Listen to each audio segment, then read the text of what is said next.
just skated out onto the, I was about to say field.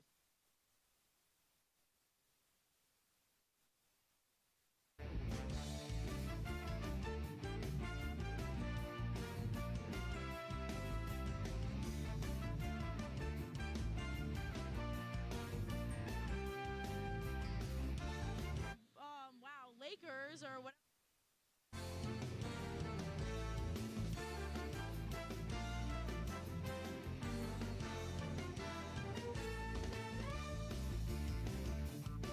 Welcome to the Deborah F. Stanley Arena.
This is a test of Luke Boanger's mic.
welcome to the WF Stanley Arena. My name is Michelle Smith. I'm pleased to be your host this afternoon. I'm joined by Lucas McGarry and Piper Kiernan up on the perch for the Oswego Lakers versus the Canton Kangaroos. Lucas and Piper, how are we feeling about this afternoon's matchup? Michelle, thank you so much. I'm so happy to be here. It is a fantastic weekend overall. If you are a Laker fan, there are games happening and matches happening everywhere in athletics. We have men's and women's basketball who are in Plattsburgh along with two fun matchups. We're here for hockey.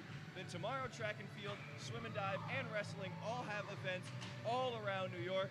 Women's basketball also plays tomorrow night, and we also have 4 fun hockey matchups tomorrow. But it's a really fun weekend for the Lakers as a whole. Great. Piper, how are you feeling? Yeah, I'm pretty excited right now. We were told by one of the older players on the Lakers that their win over Plattsburgh gave the younger end of the roster the confidence that they have been needing and looking for and setting the tone for the rest of their SUNY campaign. So I really can't wait to see how the younger players kind of show out tonight. Great, absolutely, Piper. We're also excited to be here. So looking ahead at what's to come in a little while, these teams last played each other March of last year. What do you guys have to say about what's coming up this afternoon? What do you know as my analysts? Yeah, I'm really excited for this game going on here. It is a very, very super fun matchup. We have Oswego sitting at 10-7. They're a really strong spot in conference at 4-2. Canton with a 1-5 conference record, but here's the catch: 9-7-1 regular season record. So they're just half a game behind the Lakers. So as weak as they might look in conference, on regular paper they are a very, very solid team, and I'm really curious to see how it goes tonight. Great, awesome. So let's look back at this last break.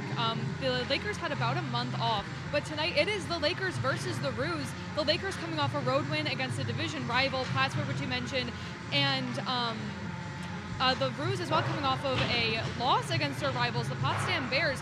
Lucas, can you tell us a little bit more about the Lakers' performance over winter break? Yeah, absolutely. Over the break for the Lakers had its ups and downs. They started off 0-2 after the first weekend as they got beat by 14th-ranked Norwich and 12th-ranked Plattsburgh in back-to-back games in the East-West Classic. Second weekend, they bounced back with a win against Western New England before losing to second-ranked Amherst in rough fashion. They shook it off the third weekend with a pair of very strong wins over Manhattanville, and in the final weekend, they suffered a tough loss to Potsdam, but would then beat 13th-ranked Plattsburgh in a shocking upset to finish the break 4-4, but a hard-fought 4-4 at that. Piper, how about Canton? What are they looking like coming off of that break? Yeah, so while we were all away, Canton racked up 7 games. They started off the first weekend with a loss to 15th-ranked Hamilton. They did bounce back from the next weekend with 2 wins over Utica, one coming from an intense overtime shootout. However, the next weekend they played St. John Fisher twice, winning the first one and losing the second one.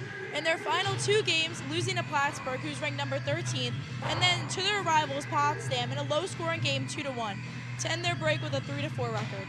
Wow, sounds like a roller coaster of a month for these two teams here.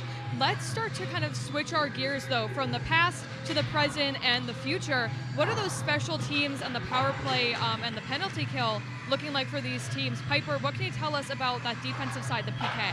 Yeah, so on the defense, Canton is just straight amazing. Only 5 goals allowed and 45 opportunities adds up to an impressive 88.9 penalty kills percentage. Second in the SUNY behind only one, the Oswego Lakers. And the Lakers this year have only allowed 4 goals on the penalty, first in the SUNY out of 55 times on the penalty. That adds up to an astounding 92.7 penalty kill percentage. Wow, well, the numbers speak for themselves. Lucas, what do you have on the power play? Yeah, absolutely. When it comes to capitalizing on penalties, Canton does it better than almost everyone. They rank second in the SUNY behind only Cortland with a 20.4% conversion rate and the most power play goals in the SUNY at 11. Oswego, on the other hand, has struggled. They lead the SUNY in power play opportunities, and yet they only have an 11.5% conversion rate, which is 6th in the conference. They're out 7 goals out of 64 opportunities is something that they must be fixed for when the Lakers come playoff time. Well, guys, the stats don't lie. Both the Kangaroos and the Lakers are well acquainted with that penalty box. So we'll see how Lucas and Piper's analysis factor into things on the ice today from what we know from previous games. But for now, stick around and we'll be right back with Luke's Locks.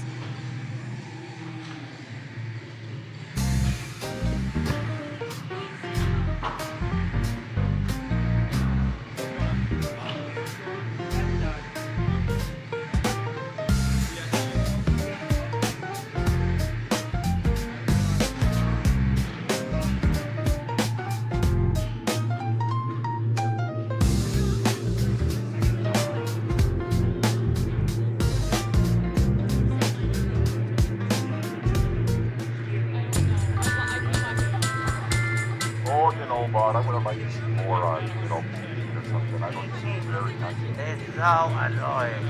Not very funny. He got that hot dog at one time. I don't know why he would do such a thing. I'm not sure why he's still playing a Nintendo Wii. Nintendo Wii is so old. I've tried reporting him like 600 times, and nobody's answering my phone call. Welcome back to the DK experience. Go back to your job. Every NFL fan has played for the last 15 games. They beat. Writing a letter to the NFL fans? Get out of here with that. Let me finish. No, finish. Stop. Johnny Manziel, that guy, he's a loser. No, that's. I gotta tell you a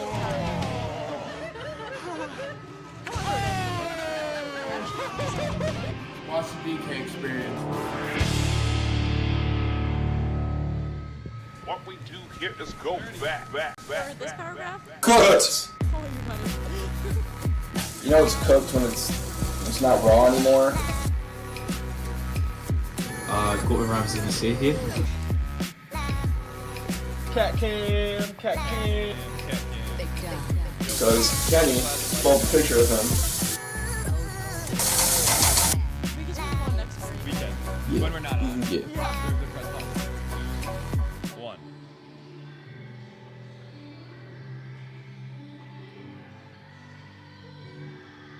Welcome back to the Deborah F. Stanley Arena. We're so happy to have you with us this afternoon. Once again, I'm Michelle Smith, and to my left are your analysts, Lucas McGarry and Piper Kiernan.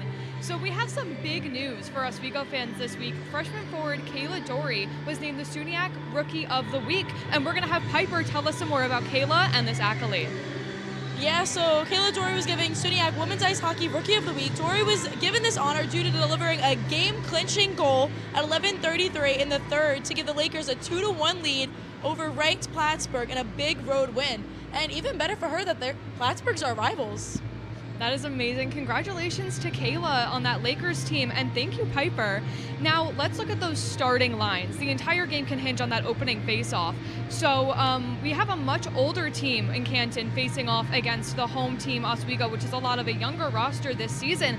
Lucas, walk us through Canton's starting lines. Yeah, absolutely. For Canton, Callie Hart, the head coach, has a starting five that is very fiery. Ashton Morris is at center, senior forward, and a true facilitator. Then to her right and left, you have the Roos' top goal scorer, Riley Ansell, on one side, and their leader in assists, Danica Lalonde, on the other side. Then on defense, it gets even better as you have Lucy Beal and Anna Pavlasova, two elite players. First being Lucy Beal, second on the team in points with 2 goals and 10 assists, and then Anna Pavlasova, who is fourth on the team in points, 3 goals and 7 assists. Transition to the second line, and you have some very solid reserves. Front three made up of Bailey Cote, Isabel Passwater, and Kira O'Keefe, all who have over 4 points this season. On defense, you have Jane Panko, a senior defenseman with loads of experience, paired up with Lila Cudney, a freshman with a ton to prove on a team that has so much experience, like you said, Michelle.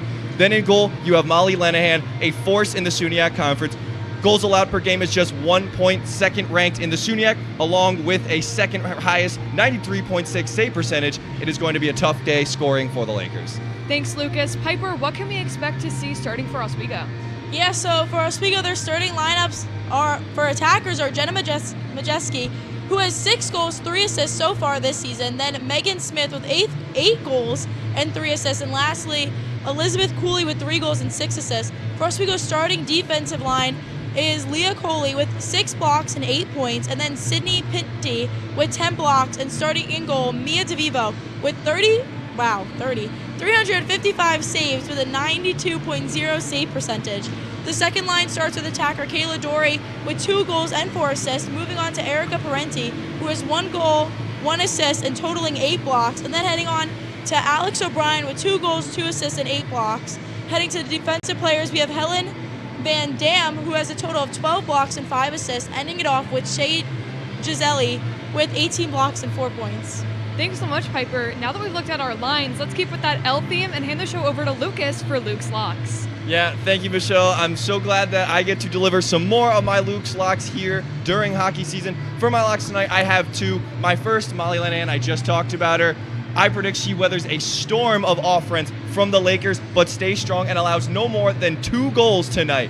And for number 2, I'll give a Laker goal scorer for tonight, which will be Leah Coley. She had a pair of goals 2 weeks ago against Manhattanville, and I expect her to keep it going here tonight for her 5th goal of the season. Well, thanks so much, Lucas. We'll see if either team has the keys to those locks very shortly, but for now, stick around because there's more to come after this.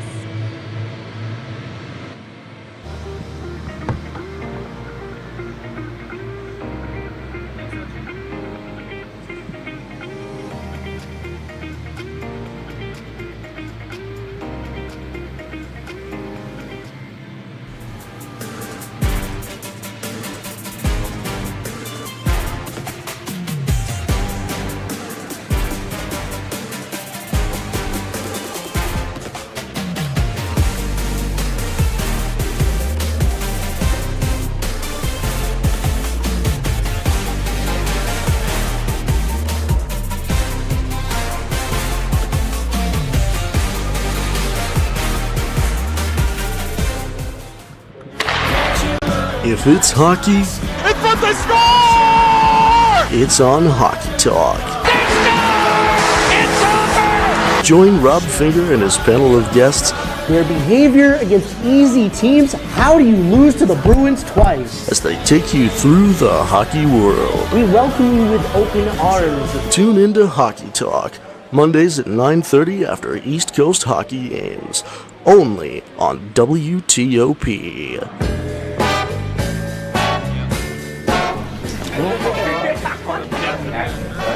Oh boy! Come across.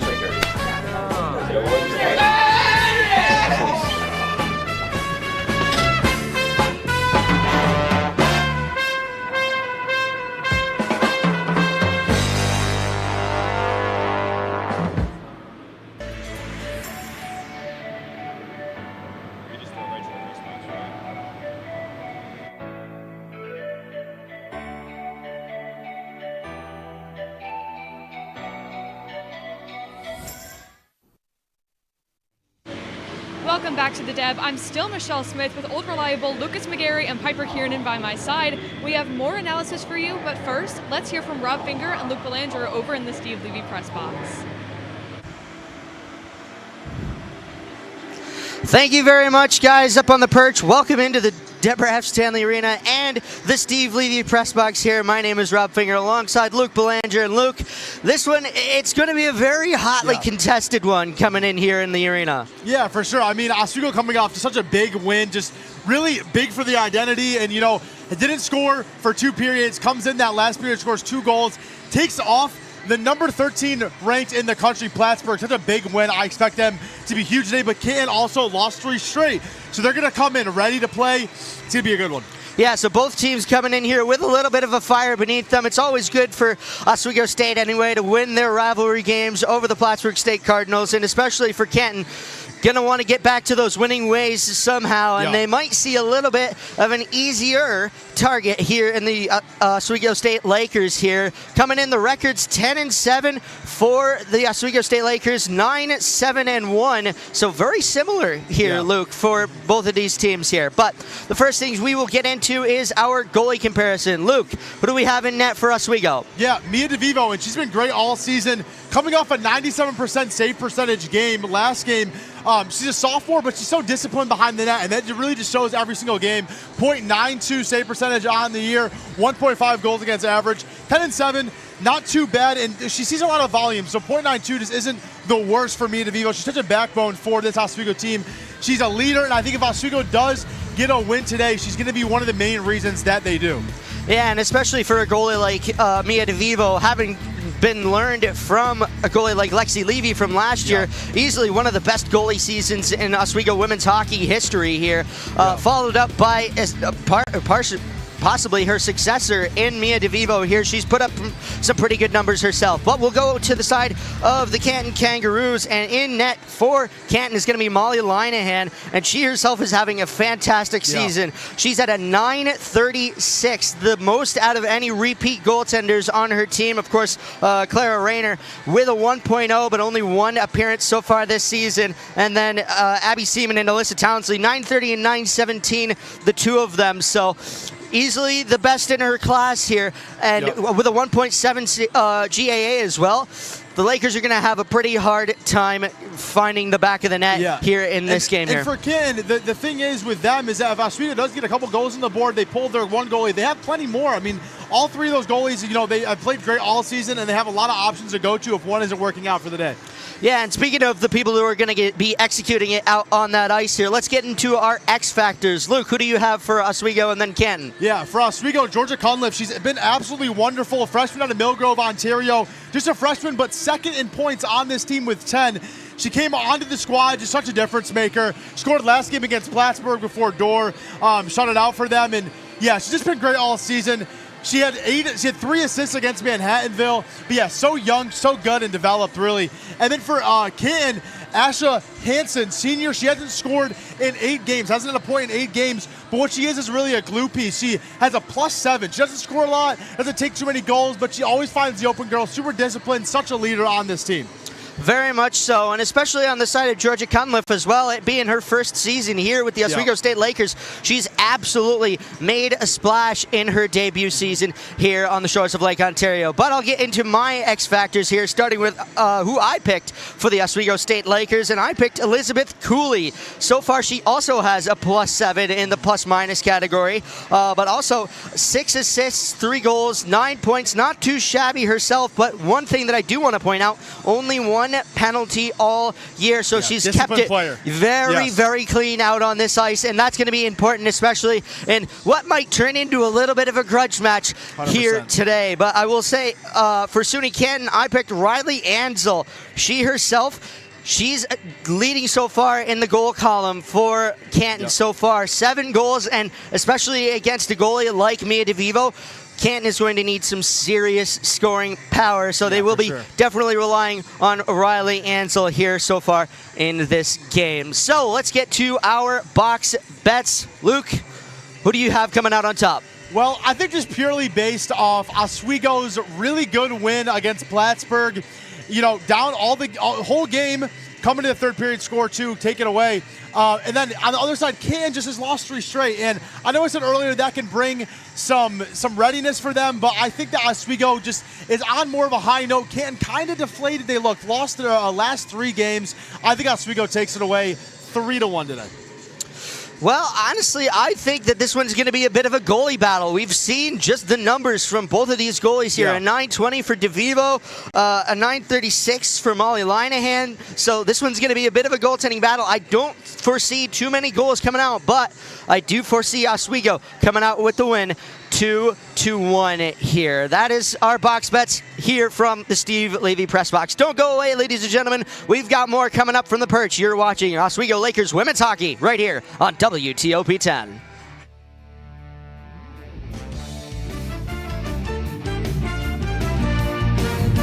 Good evening and welcome to Jeopardy. I am your host, Joe. Hello, Simon. Joe is at this place. And I'm very concerned to see what Piper's answer is here. Sorry, it's a 98-page rule book. You guys are stumped still? Joe, I'm going to sound like a little snob here. It was not founded by Ray Kroc.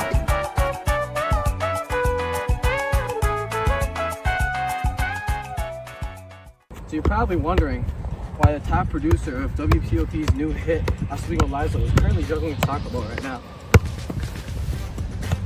That's just because I don't just know ball, but I can play it too.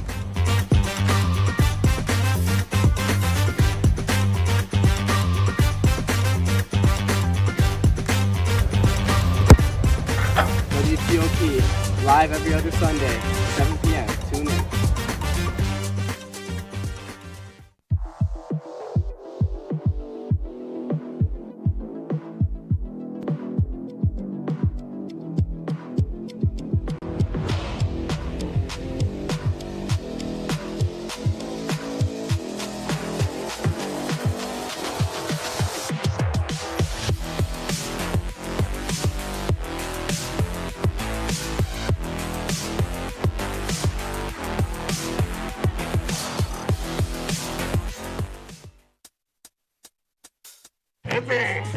I had to eat a raw egg on Chris's dormitory floor. I currently don't have any federal pending charges. You know what you never did? You never walked to Walmart, Chris. That's my co-host. This is for making me eat roast Pop-Tarts. It's showtime, Crits. Come on. I want to be on the air for that. I got a couple things to say. No. Spin the wheel. So you got censorship. Welcome back. Welcome back. Welcome back to... Welcome back to the Perch for the last portion of our pregame show. Michelle, Lucas, and Piper at the reins, and we are just minutes away from puck drop on Oswego versus Canton. Before the action starts, let's talk players to watch. Starting with Canton, Lucas, who do you have your eye on tonight? Yeah, I always go with this player whenever Canton comes to town on the women's side. Tonight, I'm going with the best player that I think on this team, Anna Pavlosova, the junior defenseman from the Czech Republic. She has 3 goals and 7 assists on the season, and she does it all out there on the ice for the Canton Kangaroos. I swear, if you are calling a game like this, you say her name over and over and over again. She is just simply everywhere on the ice, and I think she'll make a really big difference tonight. All right, great pick, Lucas. Piper, how about you? Yeah, so for Canton, I have Shamani Johnson. She has 8 points and 19 blocks. Through stats here, she seems like such an amazing player, so I can't wait to see how she actually plays on the ice. All right, we'll have to keep an eye out. Who do you have for Oswego tonight? Yeah, so for Oswego, I have Alex O'Brien. She has an assist against Plattsburgh last weekend, taking 17 shots on goal so far this season. She is a freshman this year, so I think she's been showing great promise so far with her effort on the ice, and I think with what that older player told us on how I think it gave the younger girls confidence, I think Alex is one of those players, and I can't wait to see what she does today. All right, great pick so far. Lucas, who are you looking at for Oswego? Yeah, for the Lakers player to watch today, I'm going with Tilly Petherick. She has just 2 goals and an assist on the season, but she also leads the team in blocks with 23 on the season. And I think in a close game like this, which I think it will be tonight, the blocks are going to be crucial if the Lakers are going to win, and I think Tilly is going to rack them up. All right, great picks, guys. With players to watch out of the way and the clock winding down on pregame, it's time for our score predictions for this afternoon's matchup. Lucas, how do you see this game ending? Yeah, I'm not counting Canton out here. I think they finally right their conference rut that they've been in and pick up a huge road victory over Oswego, 3-2. All right, Piper, how about you? Yeah, I'm opposite here of Lucas. I think it's going to be 4-3 Oswego. I think Canton's on that losing streak right now, and I think that's going to be detrimental. We've got a little bit of a rivalry on the Perch tonight. We'll see how this ends up. For me, I'm going 3-2 Oswego. I think the teams are very evenly matched this season, even though the standings in the SUNY don't really line up very much. But history has played out in Oswego's favor in this matchup over the last 13 years of competition. So we'll see how this night ends up. We'll see if any of us end up being right. But that is it from us for now. Stick around for Puck Drop. Rob and Luke have the call.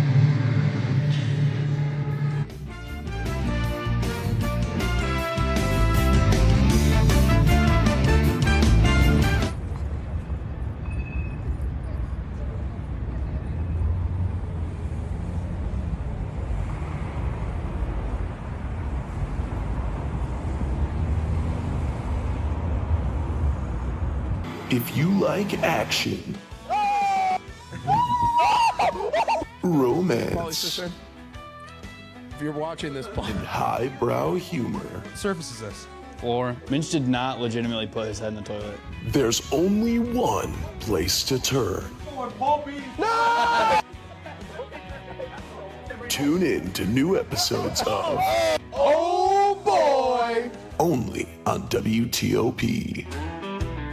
What we do here is go back. Cut!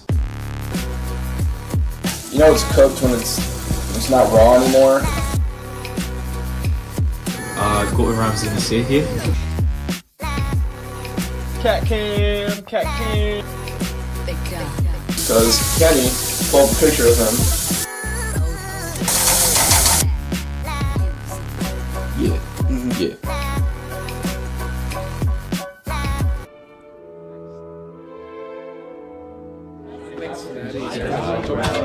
Get rid of all the questions.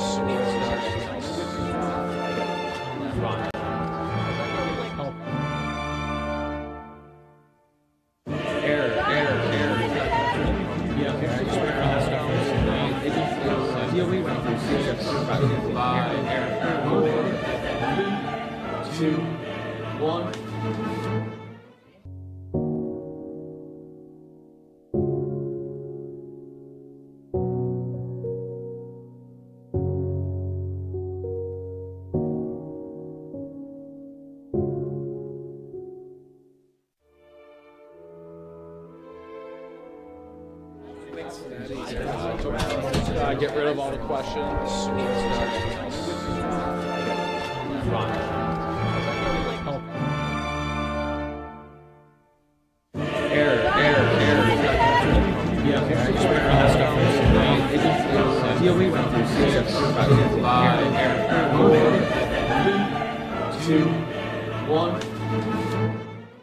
If only we had someone who could tell us what we should and shouldn't watch.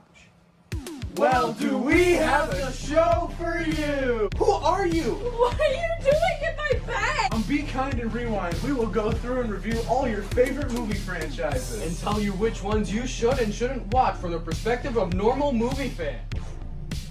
Well, be sure to check out Be Kind and Rewind on WTOP 10.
If you like action, romance, Sister, if you're watching this, and highbrow humor, Surface is this? Floor. Minch did not legitimately put his head in the toilet. there's only one place to turn. no! Tune in to new episodes of Oh boy! only on WTOP. Look at the number of disasters in the U.S. Chances are every area will deal with some kind of emergency in the next decade. And between school, sports, and social lives, chances are you won't be with your kids when it happens. Will they know what to do? Ready.gov/kids has the educational tools and information to make the conversation easy. When the time comes, chances are they'll feel prepared, not scared. So talk with your family today.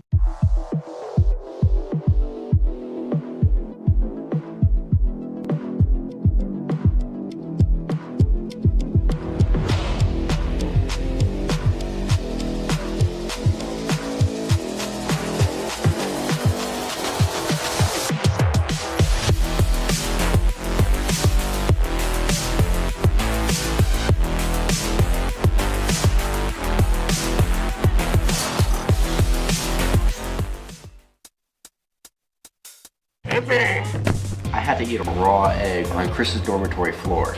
I currently don't have any federal pending charges. You know what you never did? You never walked to Walmart, Chris. That's my co-host. This is for making me eat roast Pop-Tarts. It's showtime, Chris. Come on. I want to be on the air for that. I got a couple things to say. No. Spin the wheel. So you got censorship. Welcome back. Welcome back. Welcome back to...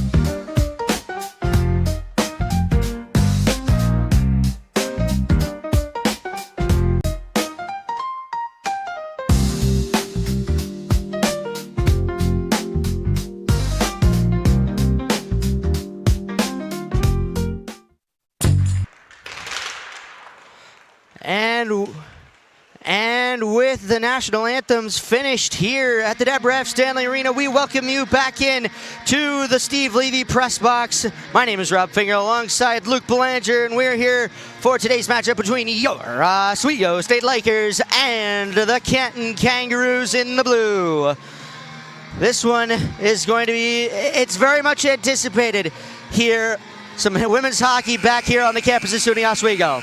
Yeah, no, I'm excited for this one. Two teams that definitely close in record, close matched up. I mean, all their stats just look very, very similar. Lots of good goal scorers. It's going to be a fun one. I think it's going to be action-packed.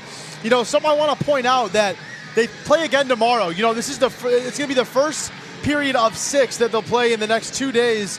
So I think both teams, just patience over pace. You don't need to come out hot. You don't need to, score a quick goal. Kind of get to know each other a little bit. You're going to see each other tomorrow again, so you have lots of time to kind of see what their players are like, what they're doing on offense, what they're doing on defense. You don't need to come out too hot. Get to know each other. You want to stick in for the long term. You got 2 games and you want to win both of them. I think it's important to not start out too fast if you're both of these squads. Very much so. It may be a bit of a goaltending battle, this one, but we are underway from the Deborah F. Stanley Arena on the shores of Lake Ontario as the Lakers take it quickly into the Canton end. Canton then going into the near corner for it. Up the boards comes Rika Belli. Now to Sydney Pinty. Pinty at the top. She'll send it back down around over to Kata DeMars. Rika Belli having to go for it in the far corner. Van Dam keeps it in, sends it back around.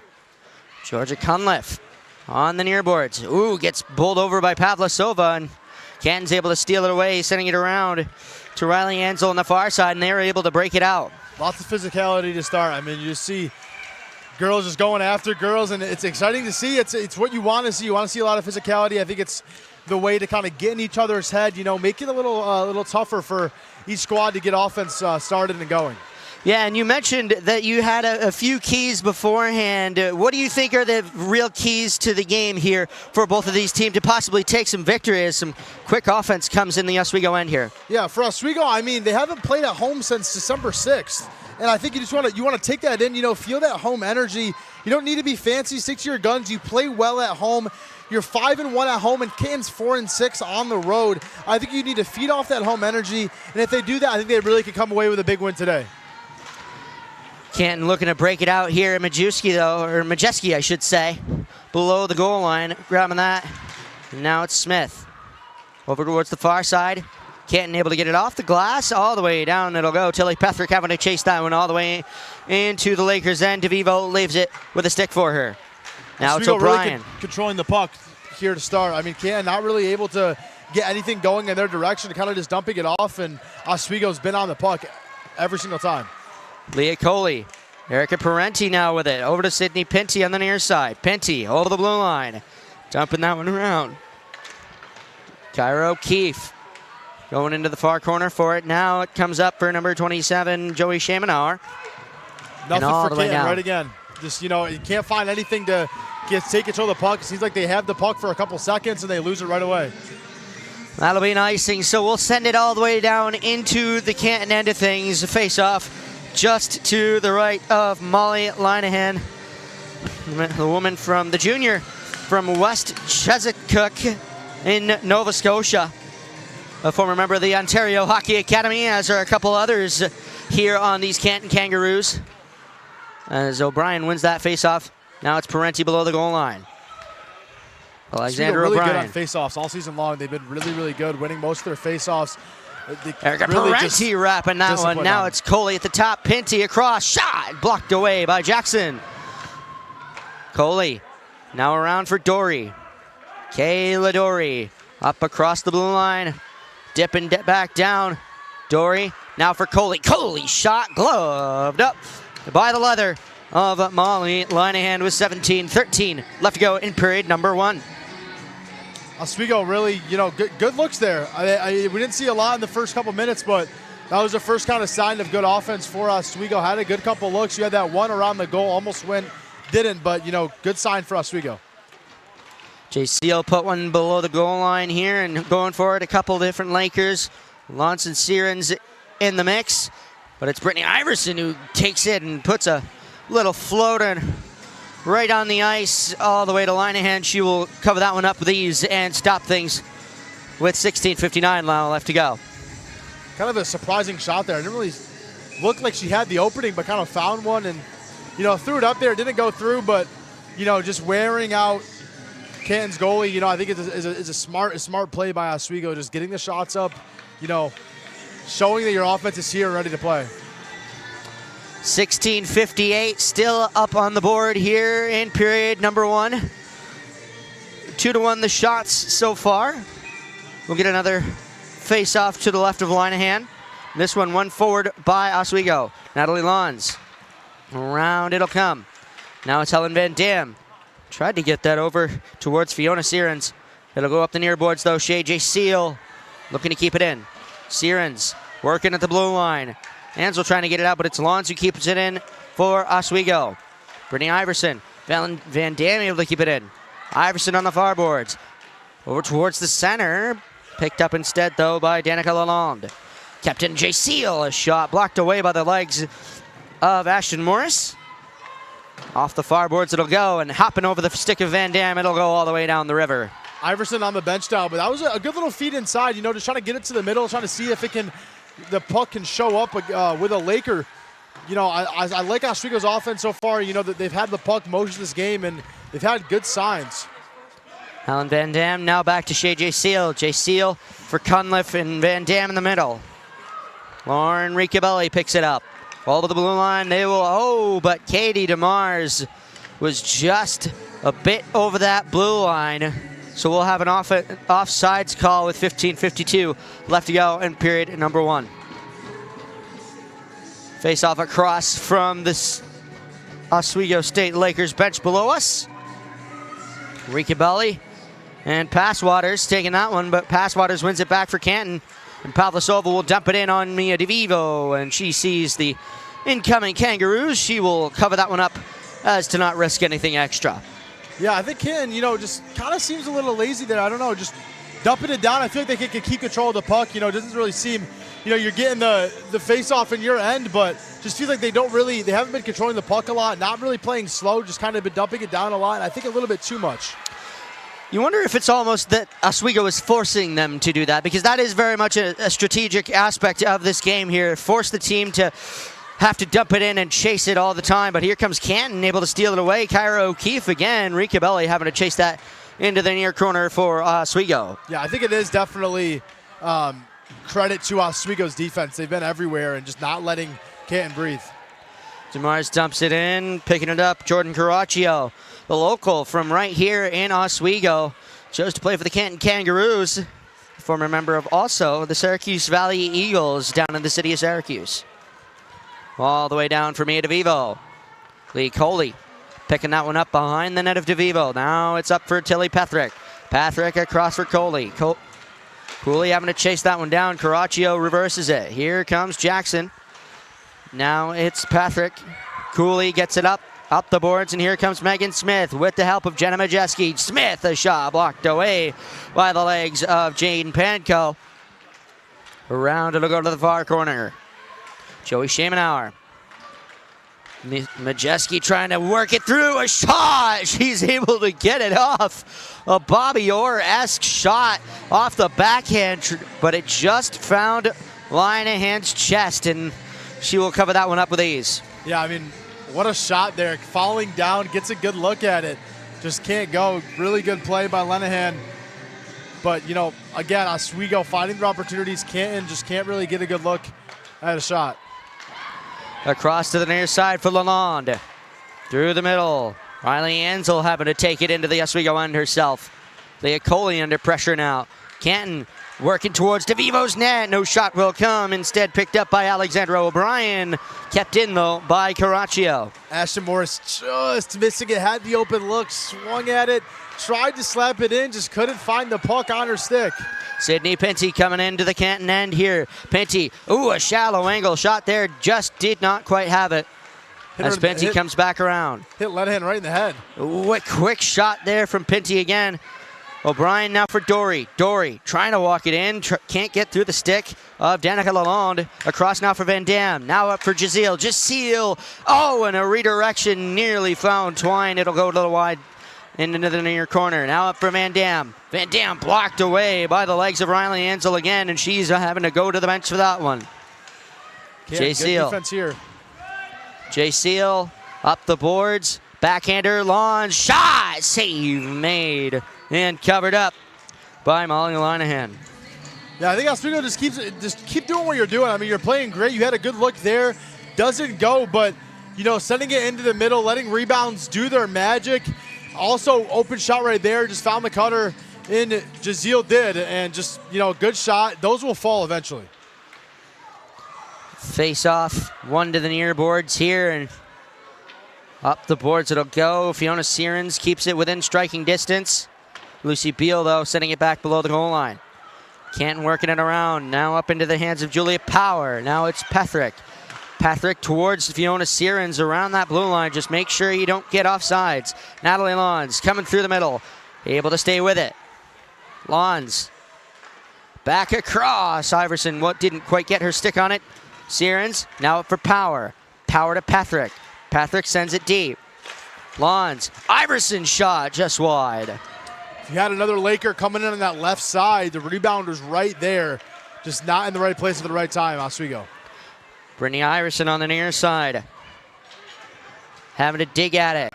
Tilly Pethrick, just losing it as she tried to take it towards the slot. Now it's Canton coming the other way. Kyra O'Keefe, long down into the Lakers' end. Rika Belli, now for Cunliffe. Georgia Cunliffe up for Julia Power. Power dumping it in over the red line. Into the near corner, they'll chase it. Anna Pavlasova now towards Katie DeMars. But it's Georgia Cunliffe getting it up towards the top. Coley, a shot. Blocked away. Canton will send it down the length of the ice, but beating out the icing is Isabella Passwaters. Woman from North Glen, Colorado. Oswego defense has been super impressive. Just letting them no space to move around, no space to get offense set up. Just got to dump it down every time. I mean, credit to Oswego. Came in ready with their defense, and it's showing. Lauren Ricabelli, tried to get it up to Georgia Cunliffe. Blocked away, though, by Anna Pavlasova, the one from Dechin in Czechia, city just north of the city of Prague.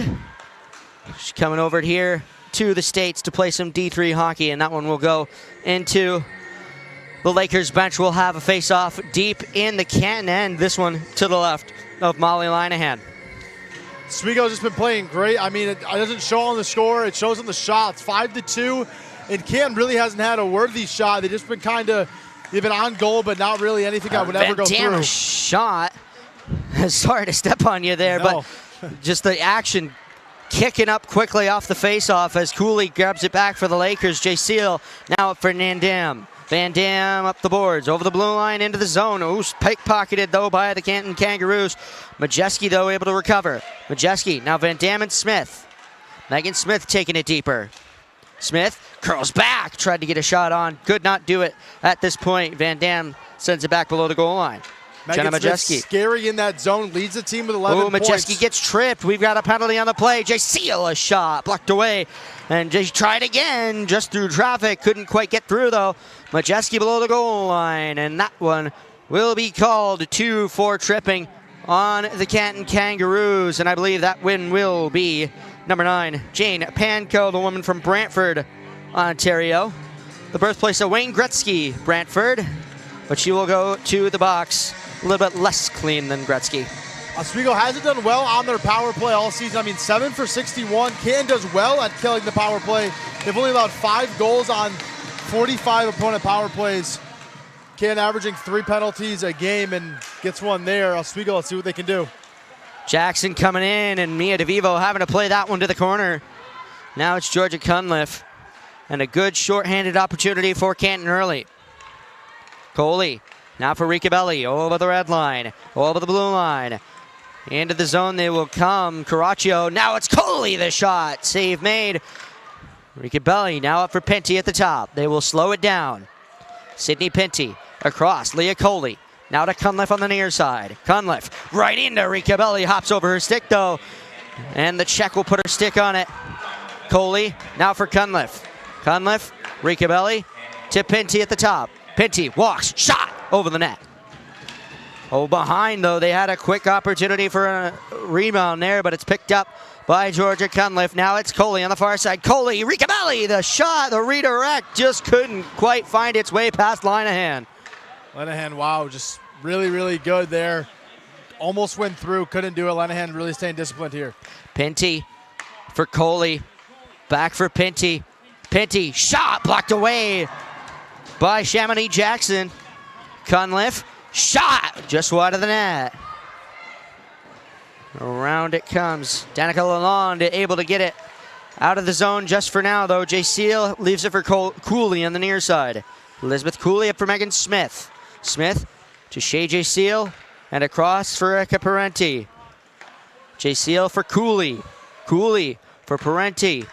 Parenti walks back down for Smith. Oh, Dory! The shot just goes wide. Great look for Dory. Holy. J. Seal over now for Parenti. Parenti, Smith, Dory, the play again. Didn't quite work that time either. J. Seal, shot just wide. Elizabeth Cooley, now for Megan Smith. Smith, back for Cooley. Cooley, going back below the goal line. Megan Smith.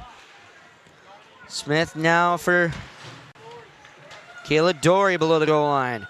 Board battles here. Shamanauer and Caraccio in there for Canton. Oh, but pickpocketed it out. Megan Smith now for J. Seal. J. Seal for Power. Power shot. Backhander. Couldn't quite pass it. Couldn't quite get past Linehan. 3 goals on the season. Almost had her 4th right there. Julia Power able to keep it in fairly well as she lets the rest of her team change here. Pavlasova off the boards all the way down. It'll go. And that one will be an icing with 7:30 left to go in period number 1. I mean, Oswego, I'm sitting in the middle of the ice and I just keep looking right. I haven't even looked left like one time this game. Oswego just doing such a good job of controlling the puck. Canton really hasn't seen a single second to breathe on offense. I would love to see the time of possession on the puck. I mean, Oswego just really, really good at controlling the puck, and they've done it all season long, and they're continuing to do it again today. Very much so, and you have to give a little bit of credit to Molly Linehan so far as well. She's been putting up an excellent performance, especially in that penalty kill for Canton. She was able to keep things scoreless. Here comes Canton the other way. Abby Tate dumping it into the zone. Tilly Patrick having to go for it. Now it's Julia Power. Power for Lawns. Lawns long up for Sierens. Just goes off of her stick though, and all the way down. That one will be an icing once more, and now Canton will get a face-off deep in the Oswego end. Yeah, Lenahan, I mean, you said it, 11 saves so far. Oswego, DeVivo only 1, but, that's fine. Saves isn't really that much of a stat where you could say, oh, they have more saves or playing better. I mean, just been the volume that Oswego's been putting up against Lenahan. Lenahan has played very, very well. We sit 0-0 still. Yeah, and just looking at the stats here, shot attempt so far, so not necessarily shots on goal, 26 so far for Oswego in this game. Only 2 registered on the board for Canton. As Oswego looks to get it out of their zone once more, Natalie Lawns doing so. Lucy Beal off the near boards. Now Bailey Coate. Coate up for O'Keefe. Kyra O'Keefe, shot just wide. First good look for Canton all day, right there. Beal having to chase after that one. The woman from Reading in England, just west of the city of London. Going all the way down, Leah Coley. Now Pinty. Pinty up for Cunliffe and Ricabelli. Ricabelli now for Pinty. Pinty trying to get that up for Cunliffe as Canton will do a neutral zone regroup. Asha Hansen. Long up for Coley. Coley now Cunliffe. Cunliffe into the zone. Cunliffe a shot. Gloved up with ease by Molly Linehan. You see Cunliffe kind of frustrated that I don't think that puck was where she wanted it, just kind of right at Linehan. Wanted to put it a little more left. It was definitely open on that left side. Had a teammate running to the left of her, didn't find her, decided to take the shot. Cunliffe will score those, just not that time. Canton wins that one around. Kept in, though, by Oswego with a quick shot. Turned away, though, by the pad of Linehan again on shallow angle there. Gets blocked away, I think, by Ricabelli. But now coming around, Asha Hansen able to get it out for Canton. Coley over to the near side. Georgia Cunliffe having to chase that one down, but it's Jane Panko who comes around with it. Kyla Small over the red line, dumps it in. Around it'll come into the near corner. Pinty up the boards for Cooley, and now Coley. DeMars, under pressure from Lila Cudney. As Oswego having to regroup. Over to Cooley on the near side. Elizabeth Cooley over the blue line. Now for Megan Smith. Shot, gloved up. Once more by Molly Linehan. Linehan, wow. I mean, just it was a really good shot by Smith, and Smith does this. I mean, this is what she does. She scores goals. And Linehan right there just gloves it impressively. You know, it was on her left side. It wasn't even really at her. She kind of just sticks her hands out there, and she comes up with it. Look what I found for Molly Linehan. Face off won by Oswego. They'll send it around for Majeski below the goal line. Jenna Majeski. Now for Megan Smith. Smith for Van Dam. Van Dam for Jay Seal. Jay Seal kept in. Majeski will chase it. Now it's Elizabeth Cooley below the goal line. And a Pavlasova. Now for Cudney. Cudney trying to get it out for Canton. Cooley, though, keeping her honest. Van Dam for Smith.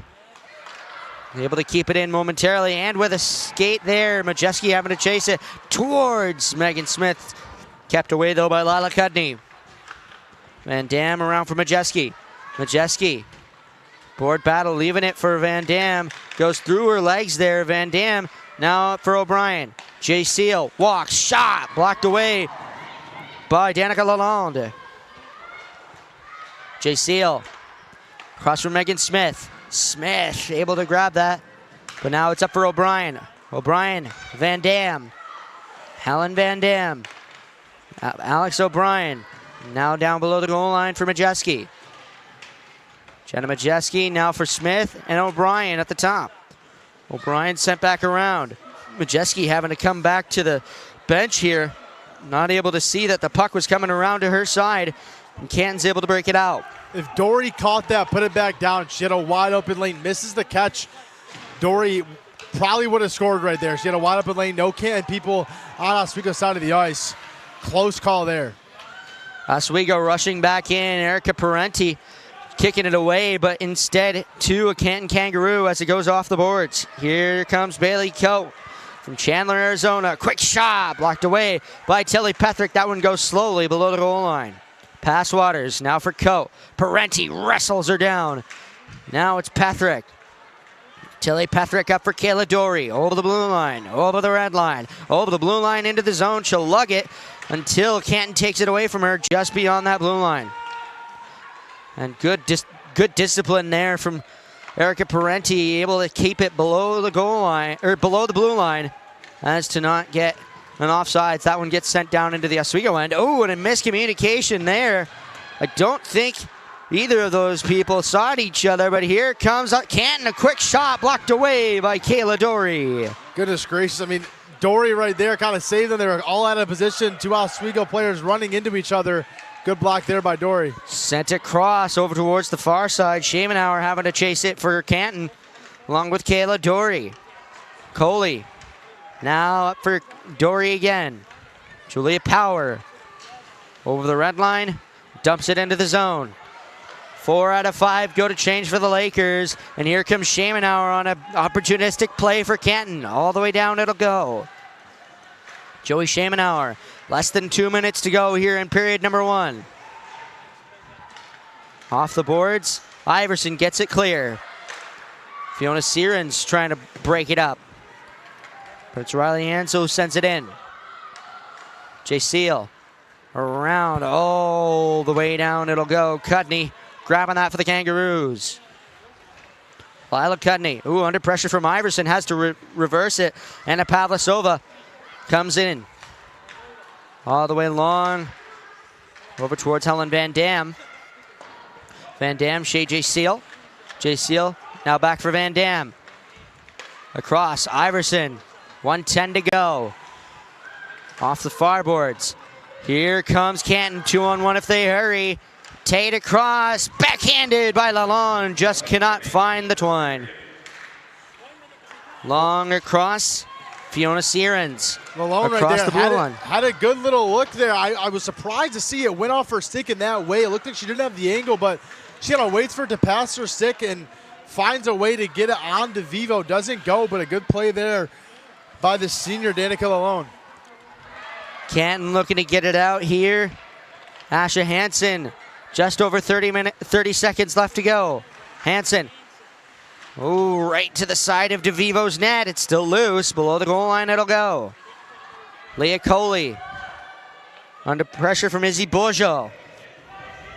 18 seconds left. Board battle ensuing. Coming out with it is Leah Coley, up for Cunliffe, and she gets it out with a stick. Cunliffe puts on the Jets, comes through the zone, but she's not able to handle it. Instead, it's Jane Panko. 3 seconds left in the period.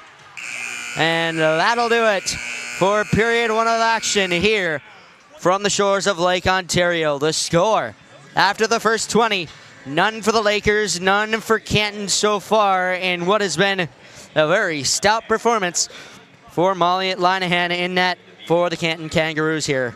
Yeah, no, she's been really, really good. Oswego, kind of in the beginning parts of the period, had a lot of set offense, a lot of time to breathe and find good shots. And then as it winded down to the last couple of minutes, Canton had a lot more opportunities. And I think it was just sloppy play by Oswego. I think they were kind of playing slow. They were playing smart, and they had a lot of opportunities, and they started kind of getting a little lazy, started getting a little reckless with the puck, and Canton got a lot more opportunities out of that. So 0-0 we sit, but Canton has something to go in the locker room with. Definitely looked better at the end of that period. Well, don't go away, ladies and gentlemen. We'll send it back over to the perch for our intermission report. You're watching Oswego Lakers women's hockey right here on WTOP 10 Sports.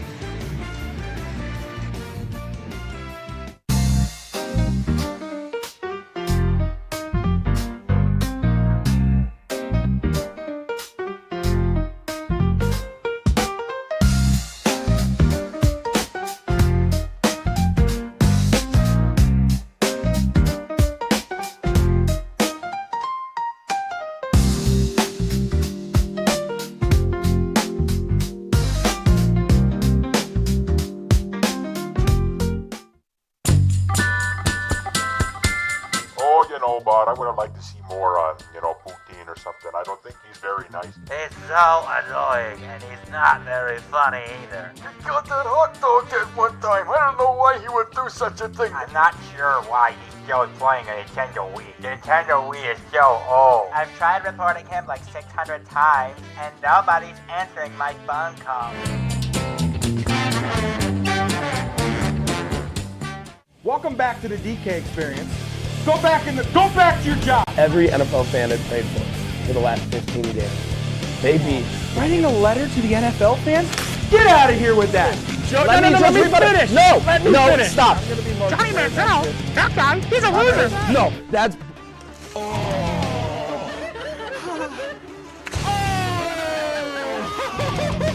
Watch the DK experience. What we do here is go back. Cooked! You know it's cooked when it's not raw anymore? Gordon Ramsay can see here. Cat cam.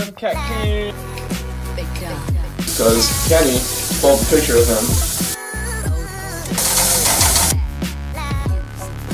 Yeah. Yeah.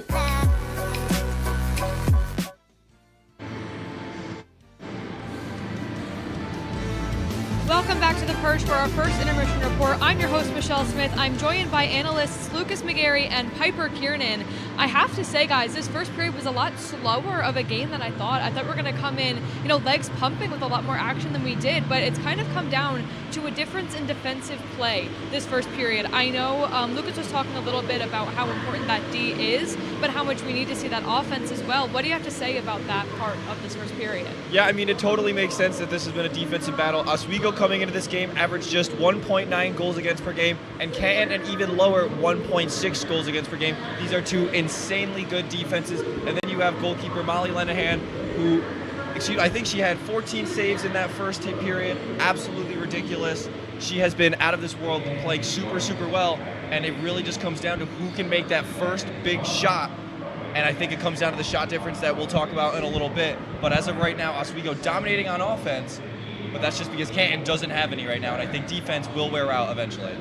Now, Piper, to throw it over to you, the Oswego Lakers are keeping possession in their offensive zone, but they're not taking a lot of opportunities. They do have 30 shots on goal, 14 shots on goal, but of course none of them have gone in yet. More than half have not actually made it to the point that they are considered shots on goal. If you're Coach Mark Digby, what are you saying to this team in this intermission to get them back on their game and to take those opportunities and make those goals? Yeah, so if I was Digby, I'd be saying that they really need to be focusing on their precision and just trying to hit that white net.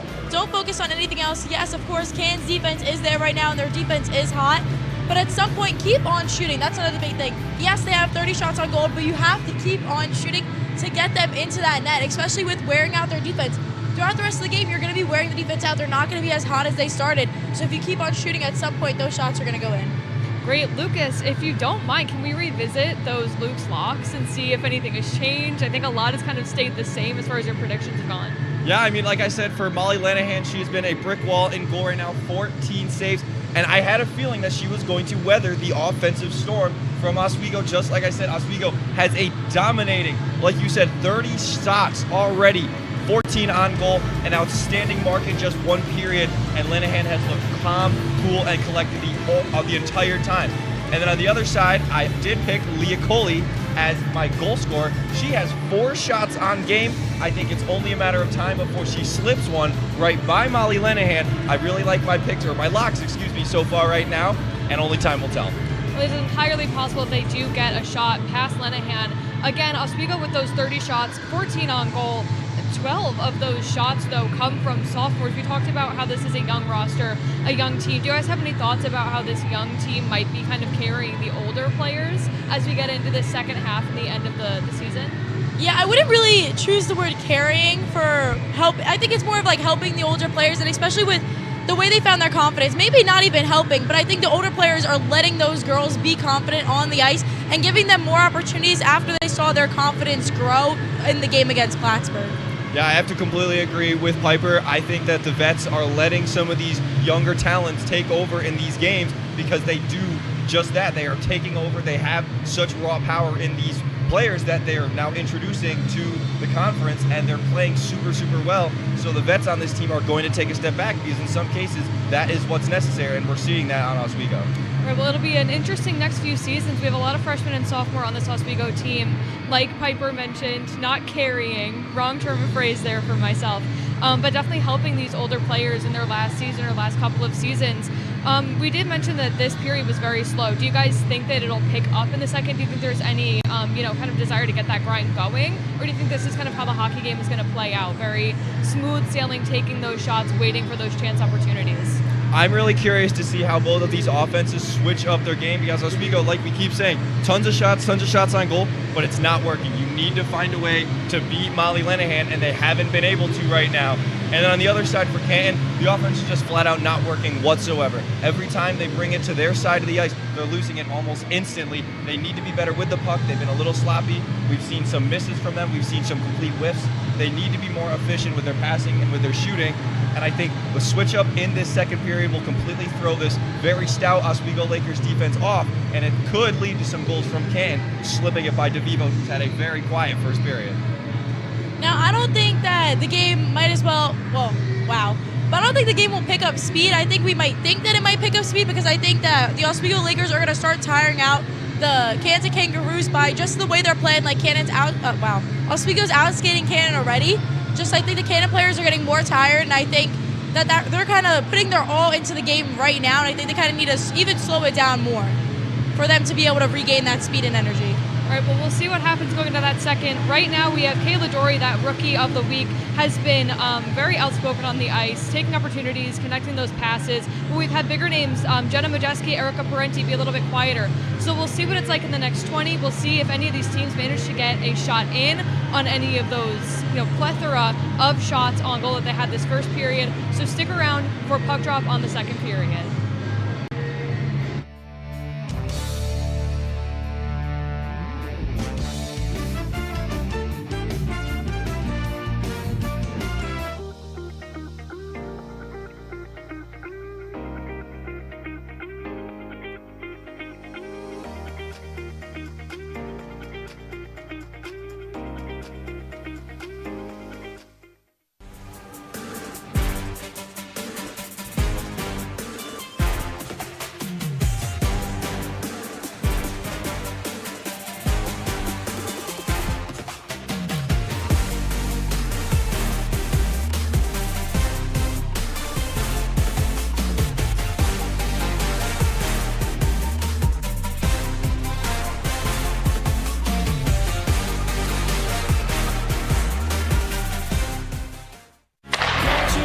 If it's hockey, In front, they score! it's on Hockey Talk. Join Rob Finger and his panel of guests.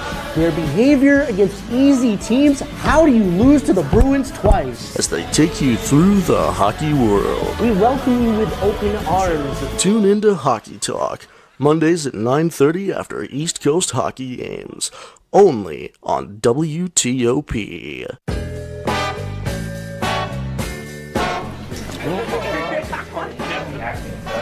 Oh boy!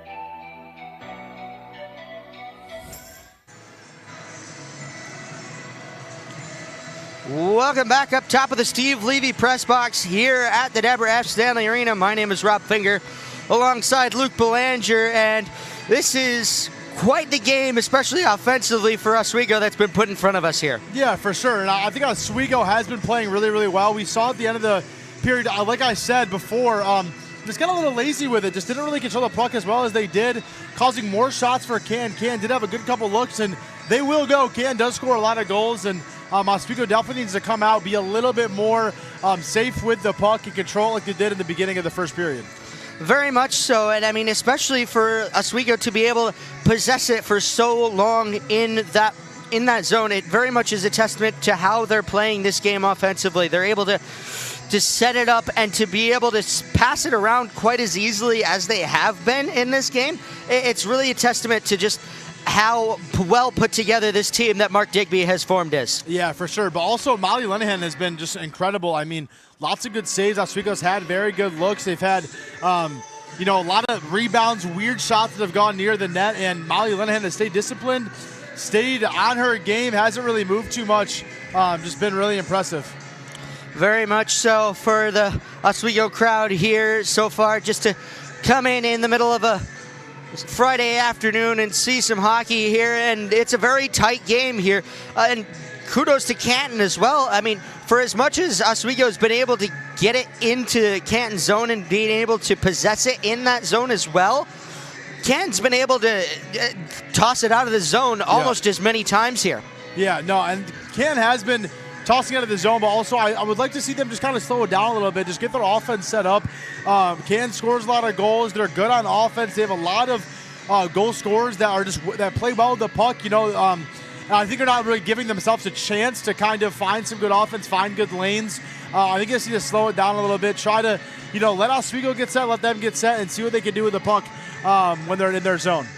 Yeah, very much so. Although I do think that, especially for Canton going through this game here, I do think that the one way that they're going to get possibly a cheeky goal or two in on Oswego is if they use those odd man rushes to their benefit. They've gotten a couple in this game so far. We saw 1 2-on-1 going into the Oswego end late in the period there anyway, but it's just having to dig deep, find that extra gear, and make those odd man rushes happen. Yeah. Those 2-on-1s, those 3-on-2s going the other way, and especially if you're able to get something like a 2-on-1, that's possibly the way that you're going to be able to beat Mia DeVivo. Two players on one Mia DeVivo, and possibly a defender just trying to take away the pass anyway, right in the middle. That's how I do think Canton is going to get 1 or 2 goals in this game. We'll see as we approach this second period here. But, I mean, what do you think that necessarily Oswego needs to do to get through Molly Lanahan there in the goal for the Canton Kangaroos? Well, I think it's just been volume for them. They've had a lot of shots. They've had a lot of shots on goal. I think he's got to keep just volume. Lanahan's going to have to slip up at some point. I mean, she is a very good goalie. She's been good all season for this Canton squad, but at some point, one's going to have to get past her. I think if you're Oswego, just keep throwing shots at her. Just even if it's not your favorite shot, even if it's not the most open shot, just throw it at her. Hope for a good rebound to go in your way. I mean, we saw one early in the period that was, had a open left lane. It kind of went off. Lanahan wasn't where she was supposed to be, and if Oswego had that extra person on the rebound, it definitely would have been a goal for Oswego. And I think for Canton, I think it's creating more volume. Oswego has the volume and has been not been able to capitalize, but for Canton, I think it's just controlling the puck, slowing it down a little bit, and trying to get your offense set up. Very much so. As both teams rejoin us on the ice here, we'll go back onto the ice here at the Deborah F. Stanley Arena. And the score after one period, none so far. And we'll see which team is going to be able to score the first one. Will it be Oswego getting a quick goal on all the offense that they've been able to put on so far? Or will it be Canton, those girls in the blue over there, able to get something cheeky, something a little bit unexpected in on Mia DeVivo? We will see as the clock winds down here. And the shots on goal in that first period, 13 for the Lakers, only 2 for Canton. So it's definitely going to be some extra effort here from Canton. Yeah, for sure. Canton, only 6 shots. I'd just like to see them get that up. I think volume is going to be big for Canton. To see what they can do. I think Oswego just, I think they'll find their goal. They've been shooting a lot. I think one's going to have to fall, going to have to get past Lanahan. And we are underway for this second period of play here from Oswego. DeMars trying to take a quick shot. It just goes wide. Ricabelli. Now Coley at the top. Goes over the blue line, though. That one will be an offsides, and we'll have our first whistle just over 20 seconds into period number 2. Face off across from the Canton bench, right in front of the timekeepers. One to the side by Canton, but Ricabelli will take it quickly for Oswego. Lauren Ricabelli trying to get it back to Katie DeMars. And Natalie Lalonde getting it back up here. Now it's Lalonde in the Oswego end. But any offense denied by the Oswego defense as Cunliffe sends it across to Ricabelli. Tried to get a backhander. Didn't quite get on the mark. Ellen Van Dam redirection off of Majeski. If she had it on her forehand there, it probably would have been a goal. I mean, great look there. Kind of comes off her stick a little weird. Ricabelli, if she just was able to get that puck on her forehand, go top right with it, that was a good chance. Kept in momentarily by Shay J. Seal. Now it's picked up by Elizabeth Cooley. Van Dam on the near side. Majeski now for Smith. Smith tried to get it across. Megan Smith still with it, right towards the top of the slot anyway. There's Megan Smith now for Elizabeth Cooley. Sent around. Van Dam chasing down Kyra O'Keefe. It's Megan Smith who keeps it in. And now Jane Panko trying to take it around. Instead it's Caraccio over for O'Keefe on the near side. Over the red line, O'Keefe putting on the wheels. Kyra O'Keefe waiting for the rest of her team to come into the zone here. Just lugging it herself. Tried to get it back to Chamonix Jackson. And now it's Kyla Small. Below the goal line, Tilly Pethrick. Up the boards past Power, now it's Cooley. Cooley off a leg there. It'll go into the Canton end. Canton will regroup. Asha Hansen, woman from Calgary, over to the far side towards Sydney Valacat. Back into the Oswego end here. Tilly Pethrick for Julia Power. Power now for Erica Parenti, the woman from Chateauguay in Quebec. Down into the corner. Up for Pinty. Pinty shot. Save made by Molly Linehan, the Nova Scotian, as she was able to fall that all the way into her stomach. Yeah, Pinty, not again, like I said before this period started, just kind of throwing up shots, just letting Linehan work. She's going to save that probably 99% of the time, but, I think eventually one's going to have to fall. Pinty, lots of goals on the season. More assists as well. I mean, she has 9 points, 8 assists, but, she does have that goal scoring capability. We saw it a lot last year, a lot more goals for her last year.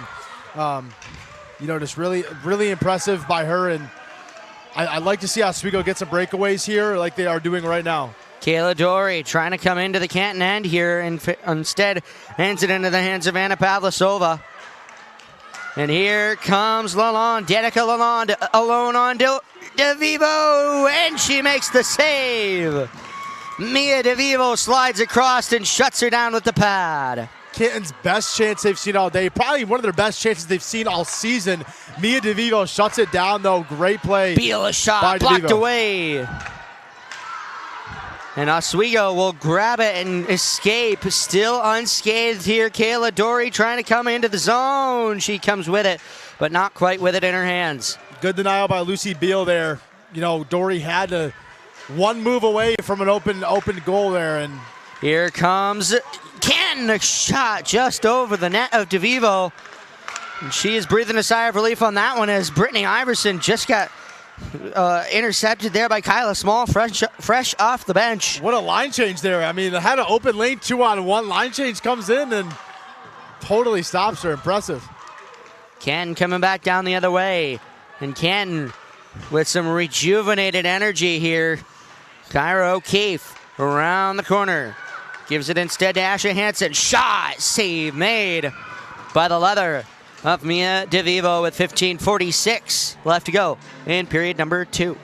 Now we're starting to see a little bit about what Mia DeVivo could do. I mean, last period, not much. Couldn't really see a lot. We see the save here coming around on the left side. She slides over perfectly, gets a stop. I mean, really good by Mia DeVivo. Gets another save right here, and super impressive. She's done it all season long. And again, I think that does kind of come away from, Lexi Levy. She had the mentor of all mentors, last season, and she's great. Georgia Cunliffe a shot kicked away by Linehan again as Julia Power comes back below the goal line. Kyla Small off the boards. Small for Canton over the blue line, hands it right to Tilly Pethrick though for Oswego. And now it's Julia Powers on the near side. Power now for Cunliffe and across for Rika Belli, tried to get it to DeMars. Blocked away, though, by the legs of Ashton Morris. I will say Canton just kind of been in their passing lanes of Oswego. Lots of blocks for them. They have 10 block shots, but also their passing lanes. Oswego has some open women and just, Canton has been just sitting in the passing lanes and blocking it with whatever they got. Riley Ansel coming in. Denied, though, by Oswego as off the boards it'll go. And Canton able to come through. Coley through the middle. Over the blue line. Chasing it down. Pavlisova reversing it over to the far side, though. It's now into Passwater's Pavlisova below the goal line. Now across for Bailey Coe. Kept in by Sydney Pinty only momentarily, though. Here comes Canton the other way. Isabella Passwaters. Oh, right into the hands of Leah Coley. She'll get it off the boards, chipped it out. And here comes Oswego. Coley, who tried to get that back around. Oh, down on the ice, though. Into the hands of Jordan Caraccio. Off the boards it'll go, and here comes Canton the other way once more. Isabella Passwaters. Stop it at the blue line. Ooh, blocked away, and Canton will have to regroup here. Jane Panko taking a circle. Coming around, Kyra O'Keefe dumps it in. Pinty chasing that to the far corner, but so does Kyla Small. As back up the boards it goes for Alex O'Brien. Through Kayla Dory, trying to get her stick on it, and she does. Into the zone. Ooh, loses that stick, however. And Beal, gets trucked by Erica Parenti. Now it's Van Damme's shot off the pad of Linehan. Another one right into the rear of Shannon Jackson. Good look there by Alex O'Brien. She had an assist last game, her second on the season. And, she almost had another one right there. Comes around the net, finds an open girl. And Jaycela shot, redirected just wide. Parenti around Alex O'Brien having to wrestle for it. Now it's Dory on the far side. A shallow angle shot, redirected below the goal line. Kyla Small, kept in by Jaycela. Small. Off the boards. Jane Panko. Now it's O'Brien. Alex O'Brien. Off the boards for Jay Seal. Jay Seal long across. Kayla Dory. Dory shot. Oh, the bouncer right towards Linehan coming in. Dory the shot just wide. Close Brittany. one there. Linehan just kind of loses it. Had an easy little dribbler, just kind of loses it. If Oswego was there right in front of the net, man, that would have been easy. Lawns back to Power. Across to Pethrick on the far side. Power. Backhander goes wide of the net. Natalie Lawns picks it up for Iverson. Iverson around. Now it's Power. Power shot just wide. Chamonix Jackson gets it out. Tilly Pethrick having to send it across. And Oswego will get it all the way down. And Canton goes for a full sail line change after being stuck in their own end for a good solid minute or two. Canton off the boards. Captained by Tilly Pethrick. Right on line of hand. She'll cover that one up with ease with 11:32 left to go in period number 2. Oswego definitely doing better at controlling. It looks a little bit more like the beginning of that first period right now. Oswego is controlling the puck, getting their offense set. Canton not really finding a lot on the offensive side. Had that one opportunity early. I mean, I think that goal would have been important. I mean, it seems like it's a very defensive game. Canton playing very disciplined. One goal would have been big for Canton. Back around the near side here, Canton. Long down it'll go. Sydney Pinty having to chase that one down. Lauren Ricabelli. Off the boards for Cunliffe. Cunliffe now across for Sydney Pinty. Pinty trying to grab that. DeMars. Now it's in the hands of Lauren Ricabelli. Ricabelli for Pinty. Pinty dumping it in. Asha Hansen. Off the boards. Lauren Ricabelli trying to grab that. Instead it's DeMars. DeMars long up. Jay Seal trying to keep it in. Riley Ansel sending that down into the Oswego end. Ricabelli, hard, long pass for Majeski. Just goes wrong off her stick, though. Canton trying to come back the other way with it. Georgia Cunliffe picking it up for Oswego. Tried to get that to Majeski. O'Keefe will block it. Jay Seal trying to grab it now, but it's Passwaters putting it back in. Helen Van Dam cycles for Jaceel. Off the boards, past Cunliffe. Pavlasova slaps that one back into the zone. Van Dam off the boards. Cooley. Now back over towards Jackson. And then back for Mia DeVivo, who will cover it up as to not risk anything with the chaos going on around her. Yeah, kind of just randomly counted the puck went to her. Glad that Mia DeVivo was paying attention because I don't think it was supposed to. It was kind of two Oswego Lakers fighting for the puck that kind of was coming around each other. I don't think DeVivo was expecting to get the puck her way, but she was paying attention and luckily was able to glove it up. All the way down it'll go. One around a Smith shot turned away by Lonahan with ease. Off the glass. Go through Tilly Pethrick. She's having to hustle for that one. Oh, and bowled over there by Kyla Small. Here comes Canton. A shot just wide. Another good look by Canton there. Just a little wide right, but Canton's got to capitalize on these. They're not getting too many of them, and they got to capitalize if they're going to get them. Threw a couple Oswego players back into the neutral zone. Megan Smith comes over the blue line. Elizabeth Cooley, however, had not vacated the zone. So with 9:26 left to go in period number 2, we will have another face-off in the neutral zone.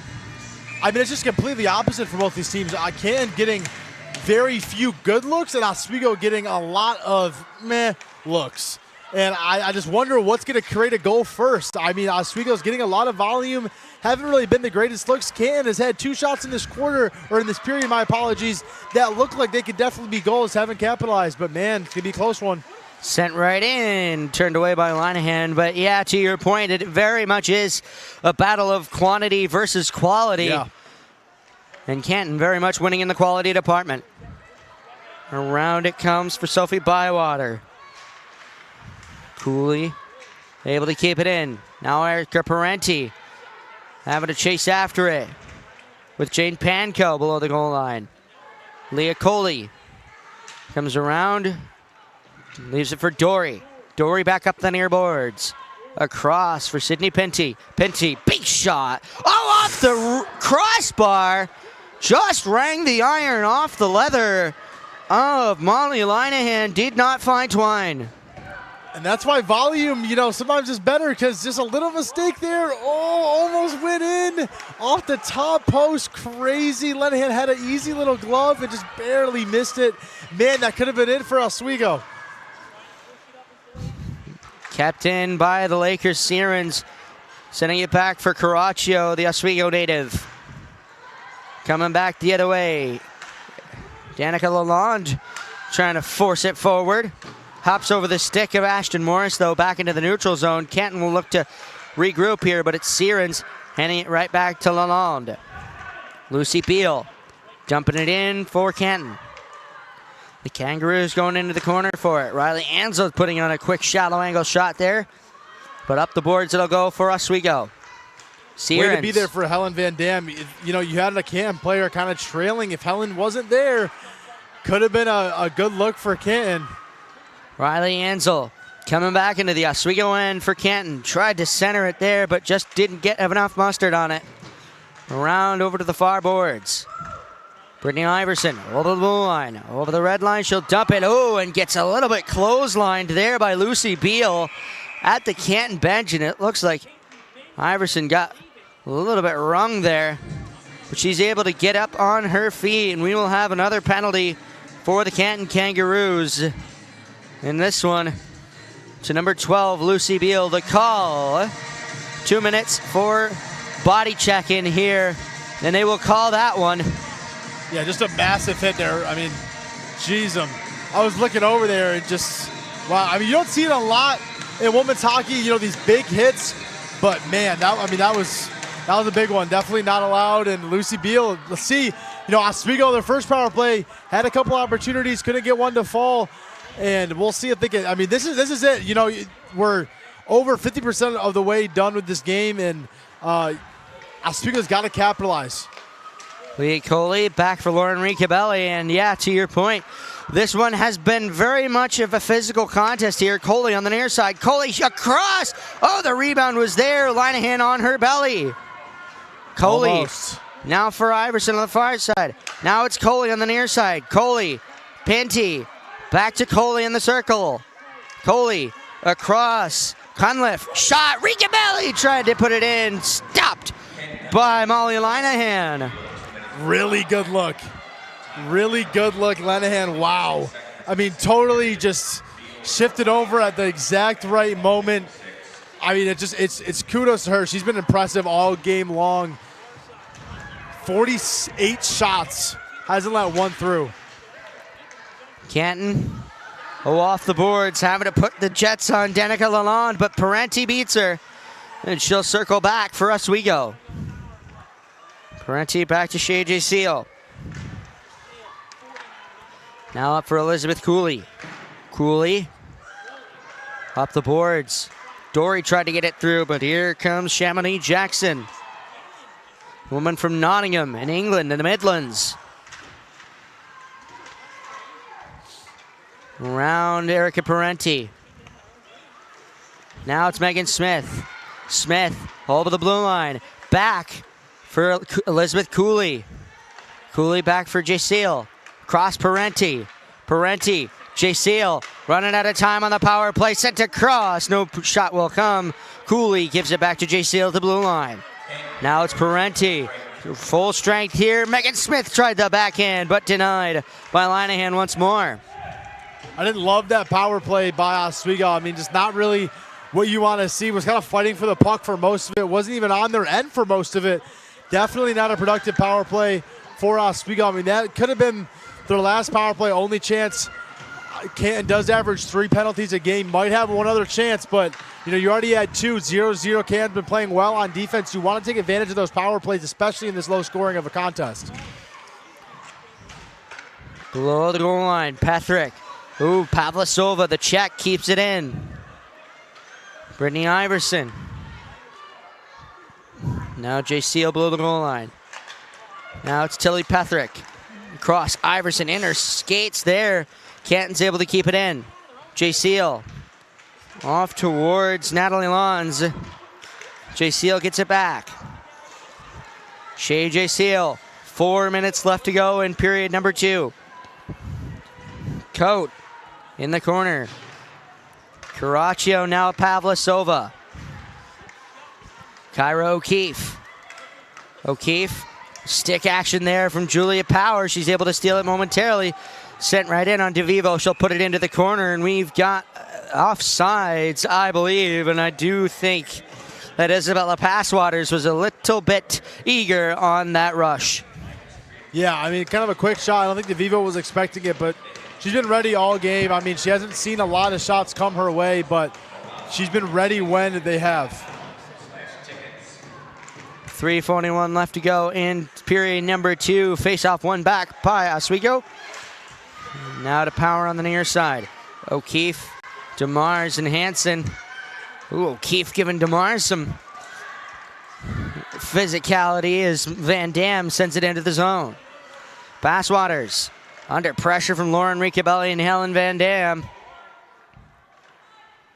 Fighting for it. Van Dam comes out momentarily, stolen by Passwaters, and here comes Canton. Up to Julia Power. Trying to get through that was Kyra O'Keefe. And now it's Beal. Beal off towards Jackson, stolen by Ricabelli. She'll put it back in. Slow down if you can. Just slow down. Get some offense set up. Oswego's is really not allowing it, though. It's all kudos to them. Kyra O'Keefe up the boards into the Oswego end. Dumps it behind the net of DeVivo. Sydney Pinty faking out Chamonix Jackson there. Hands it to DeMars on the near side. DeMars into the Canton end. DeMars across. Megan Smith. Shot just wide. Kyra O'Keefe off the boards. Up for Shamenauer. Joey Shamenauer dumping it in for Canton. Coley having to win the foot race there and leaves it for Sydney Pinty instead. Pinty off through the legs of Majeski. Valaquette coming through. Sydney Valaquette. Below the goal line, Pinty around for Elizabeth Cooley. Cooley with Coley. Coley over off the near side. Majeski feeling a little bit fatigued there. Might want to get a change. Is going over to the far side, trying to win that board battle. Is Cooley with the help of Parenti. Canton able to get it up and out of the zone. Long down. Less than 2 minutes to go. Shay J. Seal. J. Seal. Now for Canton. Now it's Van Dam coming through over the blue line. Into the zone. Looking to work it around. Stops at the red line. Back up the board she'll come. Dory shot. Blocked away by Sophie Bywater. Good block. The Lakers again. will have to retreat for it. Good block again. I mean, you know, it's been Canton's kind of game. Just not really allowing anything to really get in there. When it has gotten in there, obviously Lenahan has done really, really well, but a lot of blocks for them. 12 on the game block shots for Canton. It's been pretty impressive for Lenahan, but also just this full Canton defense. Less than a minute left to go in this second period. Still scoreless here at the Dab. Pavlasova through for Ansel, and we will have an offsides call there, and a huge collision there with Riley Ansel hitting the deck. 51-13 on the shots. I mean, you'd think that one of them would have to go for Oswego. Surprised one hasn't, but 0-0, we sit 45 seconds left. It's going to come down to a third period goal. I mean, like I said it in the open, you know, patience over pace. Just kind of want to, you get 6 periods against, you know, each other. Another game tomorrow, Oswego will travel to Canton. But, you know, gotta find something. Gotta find something that's going to work. Go to your best kind of way to get a goal, because it's definitely going down to the wire. Going to be third period goal to win it. Pavlasova coming around for Canton. Now it's Majeski. Less than 30 seconds to go in period number 2. Patrick shot. Bouncing puck to Lenahan. She'll cover that one up.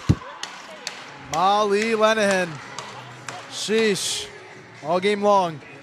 Good little rebound there I believe was it Patrick that almost had a look at it? Patrick had the bouncing shot from the point, so there were a couple different Lakers right in as we take a look at the replay.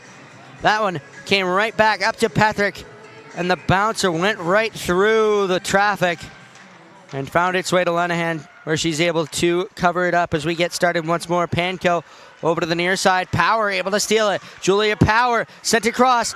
Cooley covered up by Molly Linehan. Jeez.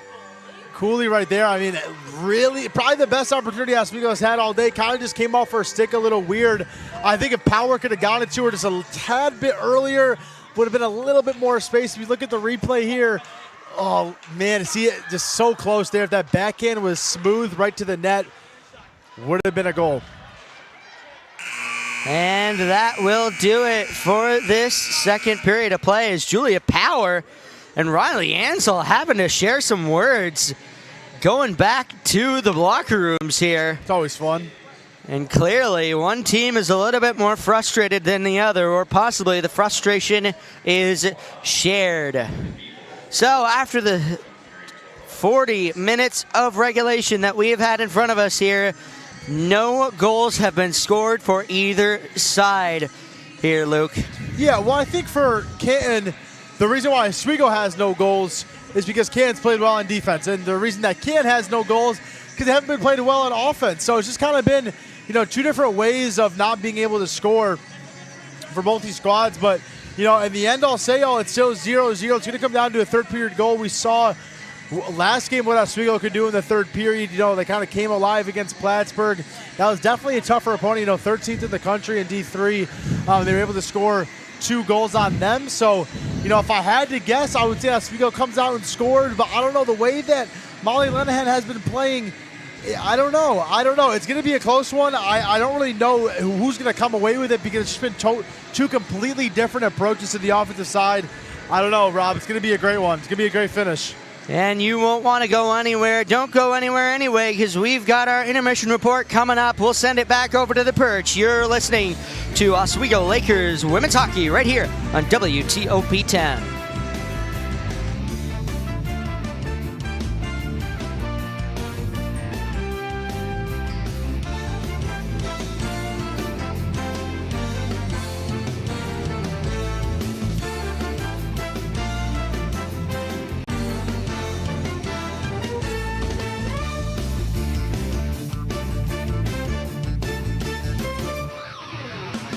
Good evening and welcome to Jeopardy! I am your host, Joe.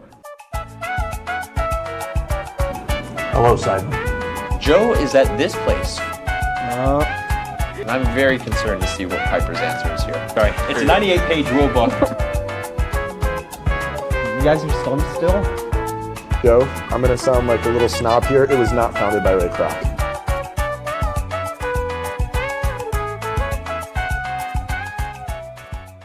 So you're probably wondering why the top producer of WTOP's new hit, Oswego Liza, is currently juggling a soccer ball right now. That's just because I don't just know ball, but I can play it too.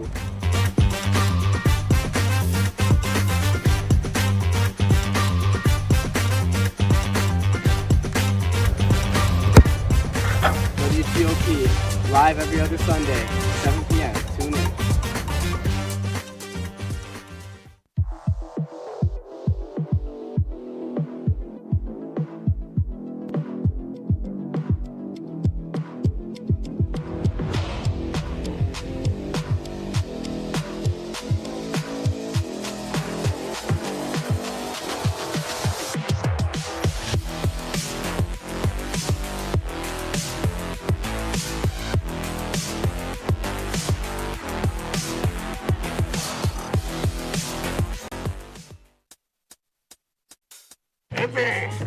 I had to eat a raw egg on Chris's dormitory floor.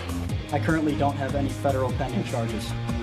You know what you never did? You never walked to Walmart, Chris. That's my co-host. This is for making me eat roast Pop-Tarts.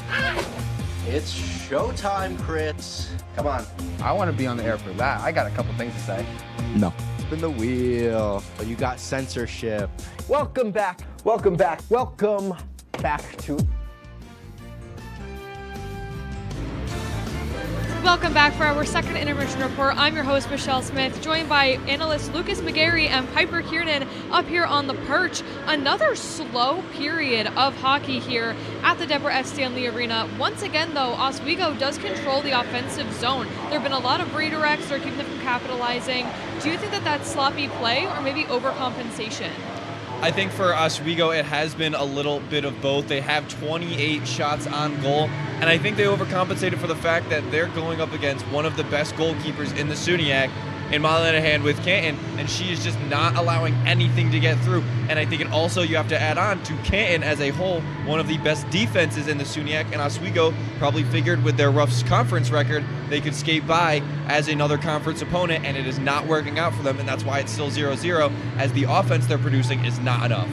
Definitely. Piper, what are you seeing down there? Yeah, I don't really think any of this is kind of sloppy play. I definitely think it's more overcompensation. Overcompensation for Oswego with the amount of goals that they're trying to get in, but not really hitting the back of that net. And then overcompensation for Canton's defense. I think they're going out too hard right now, and And I think maybe in the third period they might be a bit slower because of how hard they came out in these first two periods. Definitely. I think that there is definitely a bit of a reliance on goalies there. Hopefully in the third we'll see some more action from the forwards instead of falling back onto that defensive play from their goalies.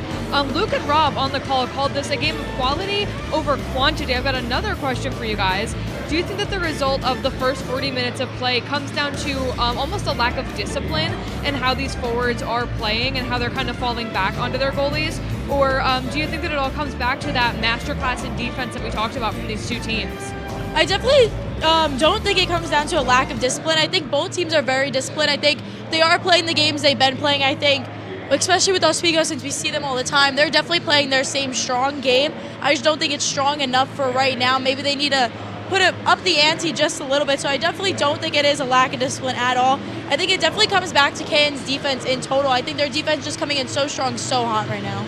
Yeah, no, I'd have to agree. I don't necessarily think it's a discipline thing, except maybe Canton's offense has a little bit of a discipline issue. They've been sloppy, and that's why we only see 6 shots on goal through 2 periods. It's unacceptable, and you cannot have that at the collegiate level, and that's why they are getting outplayed right now. But again, their defense is so unbelievably disciplined that they are shutting down what is a very solid Oswego offense, averages almost 2.8 goals a game, and yet they have won nothing of production except for putting shots on goal, and Lenahan has had 0 issues collecting anything that comes her way.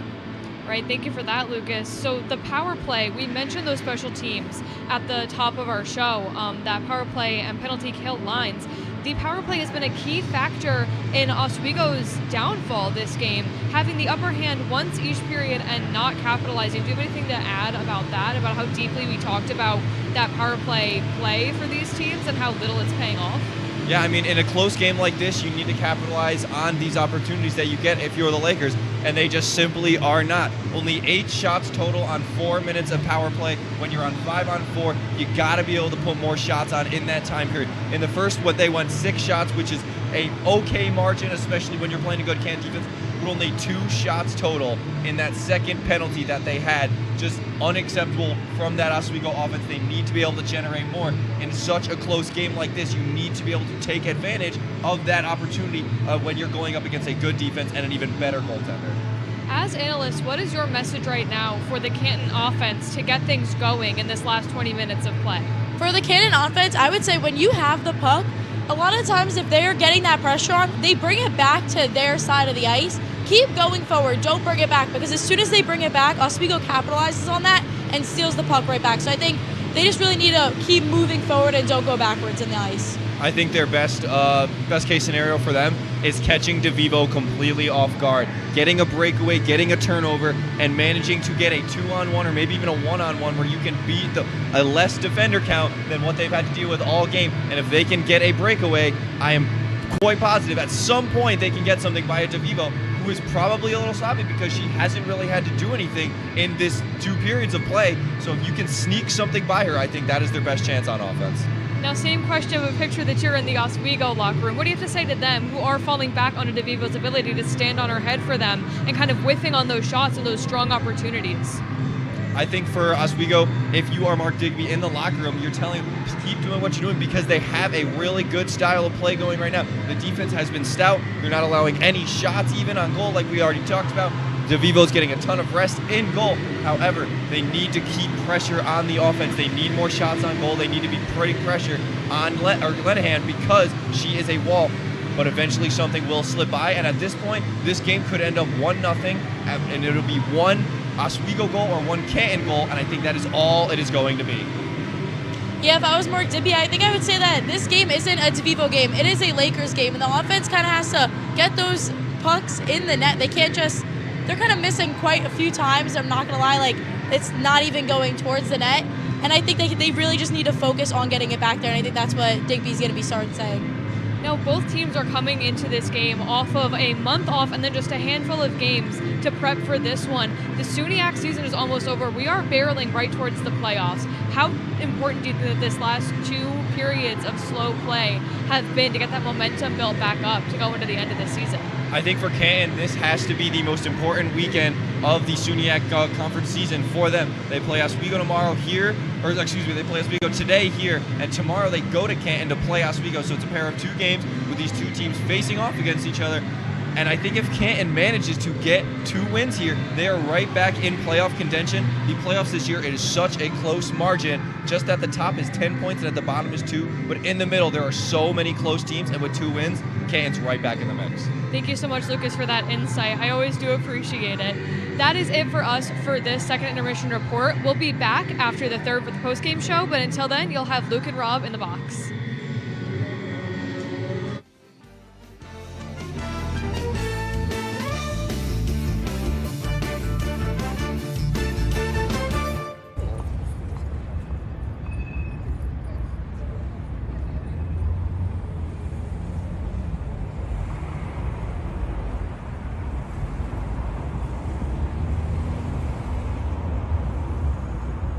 If you like action, romance, if you're watching this, and highbrow humor, what surface is this? Floor. Minch did not legitimately put his head in the toilet. there's only one place to turn. No! Tune in to new episodes of Oh boy! only on WTOP. What we do here is go back. Cooked! You know it's cooked when it's not raw anymore? Gordon Ramsay can see here. Cat cam. Because Kenny pulled a picture of him. Yeah. Yeah.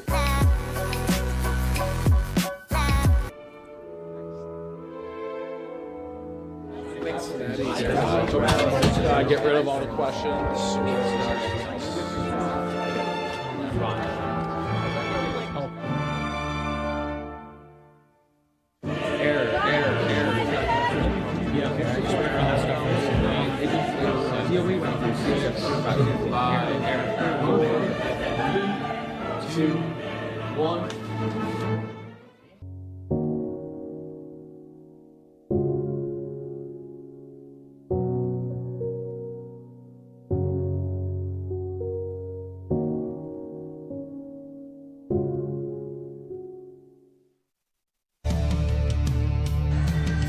Welcome back up top of the Steve Levy press box here at the Deborah F. Stanley Arena. My name is Rob Finger alongside Luke Belanger.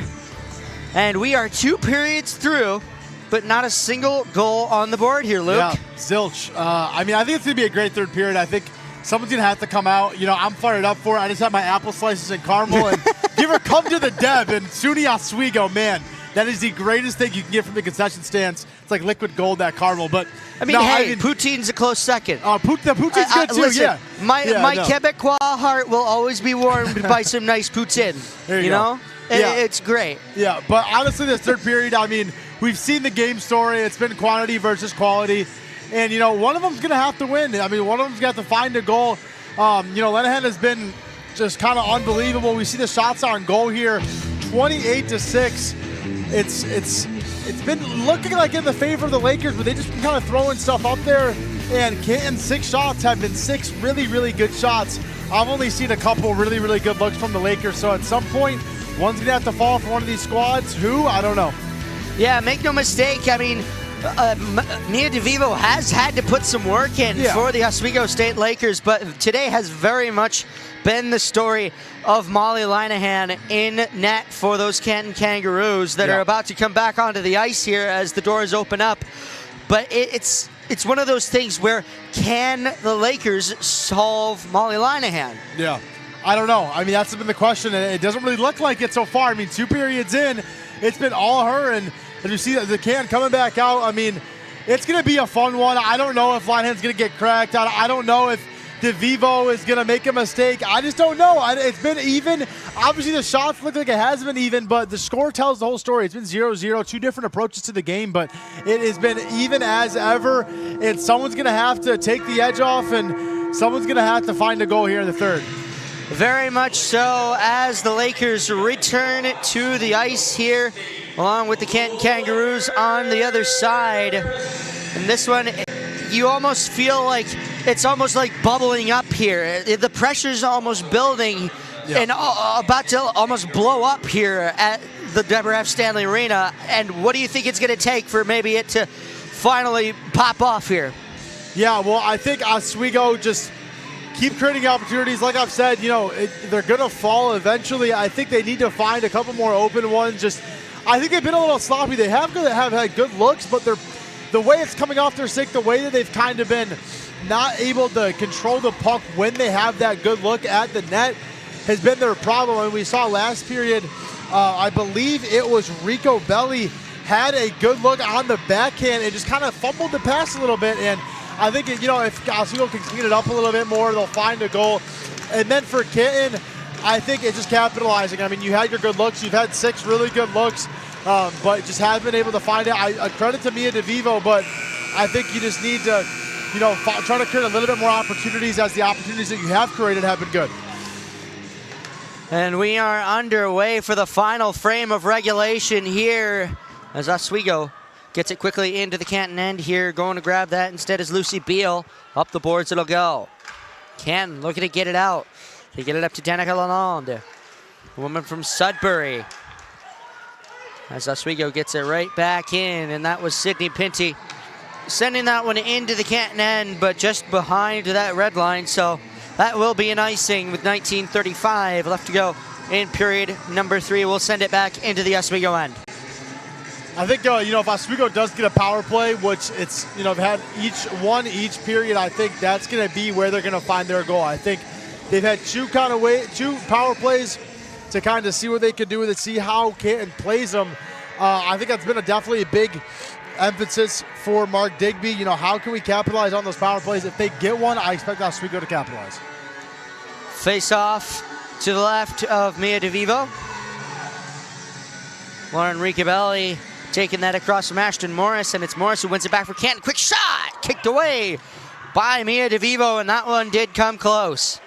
Sure did. DeVivo staying disciplined, though, staying on her net. And, stuff like that, DeVivo just got to just keep the shutout going, and Oswego can create offense on their own. All the way down we'll go into the Canton end, and another icing. So Canton will go back into the Oswego State Lakers end, and they will get the change here.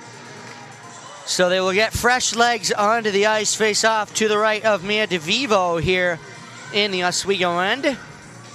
And this one, another big opportunity for the Canton Kangaroos as Passwaters takes that across from Ricabelli, wins it back. Quick shot from O'Keefe. Blocked away, though, by the Oswego State Lakers. Dumping it in is Katie DeMars. Picked up by Caraccio, the native of the Port City. O'Keefe off the boards for Panko. Panko off the boards. Kept back in, Kyra O'Keefe. Ooh, blocked. Denied entry into the offensive zone by Helen Van Dam as it goes back into the Canton end. Sydney Valaquette, the woman from London. In Ontario, not quite English as 2 of other teammates are. Coat coming through. Bailey Coe, shot, save made by Mia DeVivo with 18:28 left to go in period number 3. Just want to note here, you know, historically, Oswego plays very well against the Kangaroos, 16-3-1 all time. Last season, 3-0 against them, a 3-1 win, a 5-0 win, a 2-1 win. You know, Canton definitely has a little chip on their shoulder, hasn't had Oswego's number. Oswego's had theirs for historically, and last season, you know, swept the season series, Oswego did. So Canton looking for their first win in a while against this Laker squad. Jay Seal now up for Elizabeth Cooley. Cooley towards Majeski, goes past her stick, all the way down, it'll go. Sydney Valaket. Valaket by Cooley. Up the boards it'll go. Chamonix Jackson. Through towards Shamanauer, gets picked away from her. And here comes Oswego the other way. Sydney Valaket, who denied by Elizabeth Cooley. Goes back to Tilly Pethrick this time.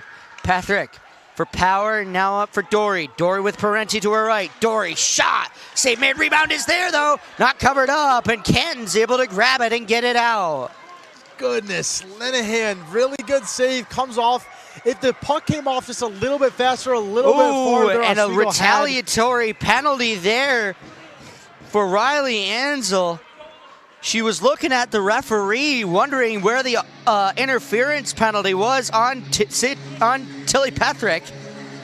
But instead, she'll put Tilly Pethrick into the boards, and she will get called for that. Let's look at the replay here. Coming through, a quick shot and a huge save there from Molly Linehan. And wow, what a performance from her. And we'll go back the other way. And just following that puck, yeah, you see Tilly Pethrick keeping her out, and yeah, that retaliation from Riley Ansel there. You'll always get called for the retaliation in the game of hockey here, so a bad penalty to be taken for Canton.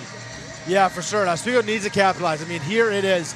2 minutes possibly for the game. Got to get a goal here. Got to find some offense. Slow it down. Take your time. Last power play wasn't very good by Oswego, and I think this one definitely needs to be better.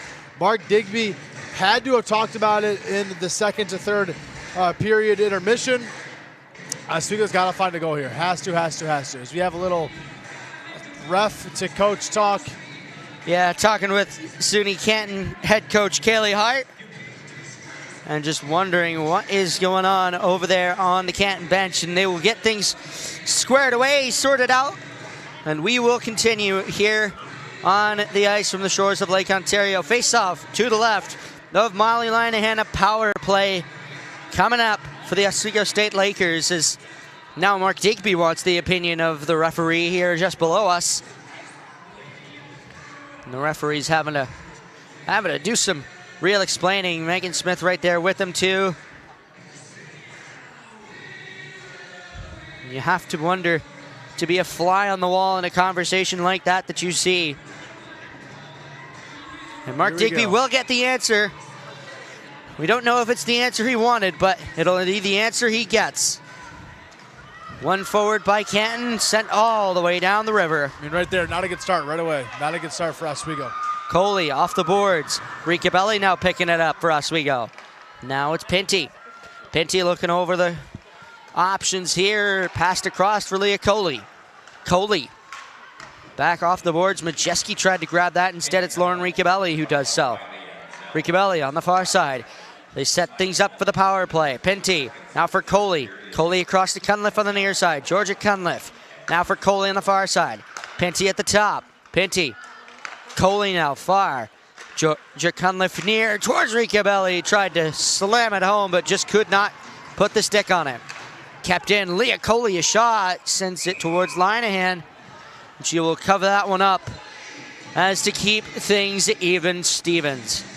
Decent look. Definitely not the look you really want. I mean, you kind of got it in there, but nothing too great created by this Oswego offense. Minute 12 left. Can they get a couple more good looks, get one through Linehan, she's been incredible all game long. Danica Lalonde coming through off the backboards. It'll go Elizabeth Cooley, I should say. Back up the boards Danica Lalonde high and out of the zone, all the way down to Mia DeVivo. She'll leave that instead for Shay J. Seal. Under pressure, chased by Chamonix Jackson. Oh, and Jackson's able to pin her up and get the puck away from her momentarily. But Oswego coming back the other way, and Oswego seeming to be a little bit frustrated. Below the goal line, Panko. Jane Panko now up for Elizabeth Cooley. Sends it to Parenti on the far side. Jay Seal. Elizabeth Cooley on the near side. Cooley, oh, fanned on that one.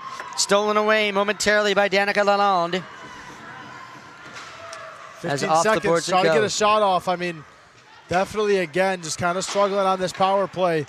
Canton 40 for 47 on the power play kill, and about to get another one here. 4 seconds left. Doesn't look like Oswego's going to capitalize. It's going to, be 0-0 for a while. And Oswego, has been playing no penalties, has gotten 3 power plays. All it takes is one to capitalize on one of them. They're gone 0 for 3 today. Got 4 seconds left. Jeez, not what you want to see if you're Mark Digby. Face off to the left of Molly Linehan as Natalie Lawns got held up by the linesman there after just dropping the puck. But nonetheless, we will have another take to the left of Molly Linehan, now at even strength, as that face-off tie-up was just long enough for Canton to expel the penalty. Tilly Pethrick not able to keep it in. Coat trying to take it away from her. Pethrick, though, circles around and dumps it back in. Pavlisova going off that far boards. Iverson with Passwaters and Sirens. And just fighting on the far side. It comes out for Power now to Pethrick on the near side. Pethrick shot! Kicked away by Linehan once more. Pavlisova took that away from her. Get it out of harm's way. Right towards the center, though. Kyra O'Keefe. Ooh, and it's getting a little bit physical here. Collision after collision. Pavlisova, the check, grabs it, sends it down the length of the ice. Right there, you had off the rebound, but Oswego is not in the right position. I think they just need to make sure that they're getting in front of whoever is on them on the defensive side. Just get in front of them, so on those rebounds when there is, when it comes off of Lenahan, you're in front of a Canton player, not behind them. You saw there, if it was Canton, if the Canton player was an Oswego player, that was an easy rebound for a goal, but Oswego is not in the right place. They just need to make sure they're staying in front on those shots. They are finding a way to be right there for the rebound, because I think that's the way that they're going to be able to get a goal. Their just pure shooting hasn't been good enough to get past Lenahan. I think they've had opportunities on the rebound, just not been there. And that rebound could possibly be the key here for Oswego. Lenahan, while she's been able to catch up pucks as much as she can, there's those couple rebounds that do squirt past her once or twice as that one goes out of the zone. Bailey Coate coming in for Canton. Shot gloved up by Mia DeVivo, keeping things at goose eggs. There it is, DeVivo again, her one save every 5 minutes. She does it again, and not, decent look for Canton. Had the little breakaway.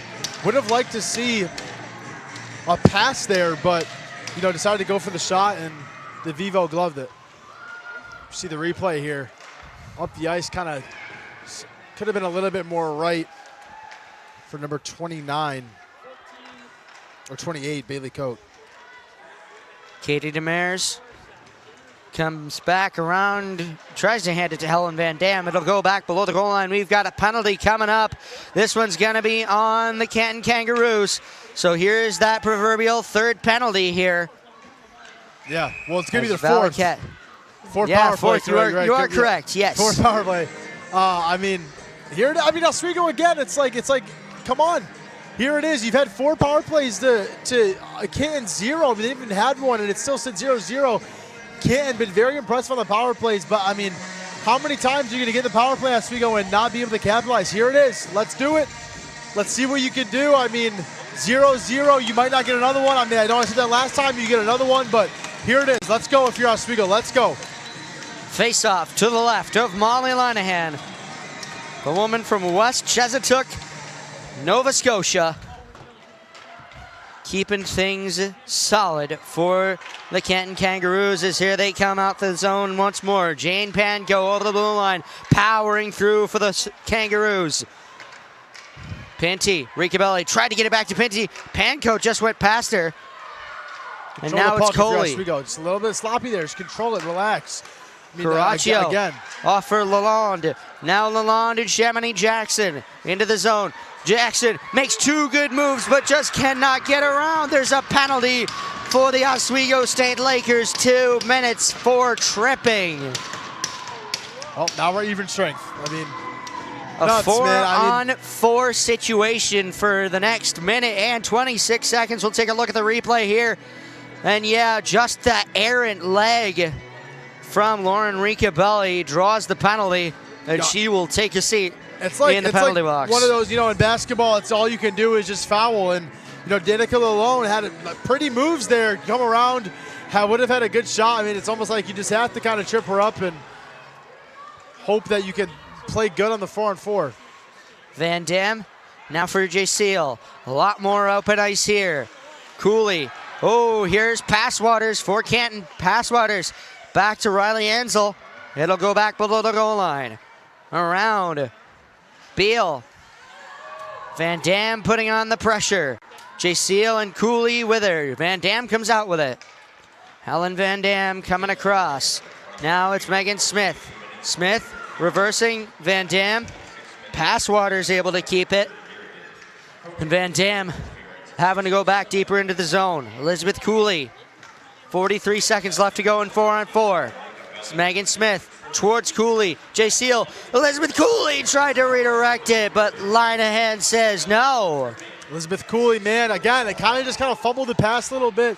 Had a weird angle at it. If she was coming in a little bit later, had it on her forehand, would have been a much better look, but had a kind of awkward kind of back to the net on the backhand and couldn't get it to go, but a good look there for Oswego. Oh, and a quick opportunity there for Canton. Here comes Oswego the other way. Erica Parenti, 9 seconds to go in 4-on-4. Now for Dory. Dory tried to take a shot, and the bouncer just found the glove of Molly Linehan with only 4 seconds to go in the 4-on-4. Definitely seen an intensity switch for Oswego. If you look at the replay here, see just kind of a weird angle there. Had the backhand, but Cooley almost got it to go. One of the best looks of the day, wide open. If she was just a little bit later, kind of had it on her forehand, could have been closer. And that one, just kind of the dribbler, but, Linehan doing what she's done all game long. And Canton has returned back to full strength here, so 5-on-4 power play for the Kangaroos for the next 26 seconds. Now over for Kyla Small on this side. Oh, Coley puts her down. Lalonde tried to take a shot, blocked away by the Oswego defense. It'll go down to Linehan. Good job by Oswego there, just kind of causing a lot of ruckus down in the crease and was able to clear it out. Oh, and the Canton bench was looking for a tripping penalty on that one. They will not get it. Oswego returns to 5-on-5 here. Liliana Ficaro will join us on the ice. Lalonde, Centage from the score! Danica Lalonde off a redirect, off a defender in front of Mia DeVivo, and Canton puts the first mark on the board. Wow, I mean, Danica alone right there. We'll look at the replay here. Coming off the left side, kind of just off DeVivo's leg there. Good shot. I mean, she doesn't score a lot. Only 1 goal on the season, 12 assists. She's more of a passer, but there at even strength, Danica alone, unbelievable shot. And, 1 goal might do it here. We've had a defensive battle. What a shot there. Canton takes the lead. The senior forward from Sudbury in Ontario makes it a 1-0 contest for the Canton Kangaroos. Kept in by Van Dam, down below the goal line. Oswego now under pressure. Trying to come out with it. Here comes Canton. Isabella Passwaters across. Cairo O'Keefe will dump it. Kayla Dory. Dory up for Van Dam. Redirected. Patrick having to go to the boards for it. Tilly Patrick. Now for Van Dam. Off for Dory. Kayla Dory coming through. Pickpocketed by Abby Tate. And here comes Canton. Chamonix Jackson comes through one. Oh, flips over two. Chamonix Jackson hitting the ice, and she is down. Just trying to get up in the corner, and yeah, she just hit the ice very, very hard. Wow. Thankfully, she's able to get up onto her skates and skate off under her own power. We'll take a look at that replay here. Chamonix Jackson just putting on the jets, gets around one, but just, clipped the skates of the defender going for the puck. She made the first move, but just could not hack it in two. Yeah, I mean, she was open for the goal there. I mean, had a little opening. I mean, what a fall. Wow, I mean, that's almost kind of stops your heart a little bit there. Just kind of, you don't see that very often. I mean, that's just a scary fall. Glad she's okay. Leah Coley up now for Megan Smith. Smith, Majeski, and a lone shot. Save made by Molly Linehan. Wow, what a save. I mean, just they get the goal. We'll take a look at the replay. Oh my, right there. Just nowhere really going. Wow, Molly Linehan just really, really impressive. And I mean, we've seen it all game long, just shutting down Jenna Majeski right there. Good look, but Linehan. Majeski for Coley, set right in. Off the backboards, it'll go into the hands of Danica Lalonde. Leah Coley now for Pinty. Sydney Pinty across now for Majeski, who gets it to Smith. Megan Smith sends it in on, and Majeski goes bowling in on the goal there, getting tied up with, I believe that was Danica Lalonde. And going into the net here, we'll take a look at the replay. Jenna Majeski just trying to crash the net there, just hitting the deck. And yeah, thankfully it's the outside of the leg that impacts it, so the padding on the pants should do its work. So should, yeah, very physical game we've seen.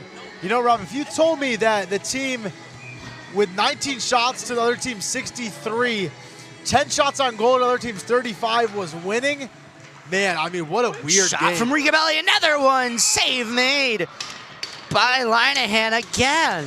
Wow. All game long, I mean, player of the game, in my opinion, just wow. I mean, look at there, just two opportunities there and just shuts the door. Wow. So disciplined to be able to keep your body covering that whole right side of the pole. Had the opening, had it twice actually. Couldn't get it to go for Oswego, 1-0. Passwaters around. O'Keefe slapping at that one high and up. And out it comes. Bailey Coe. But we've got a hand pass called by the referee on the far side.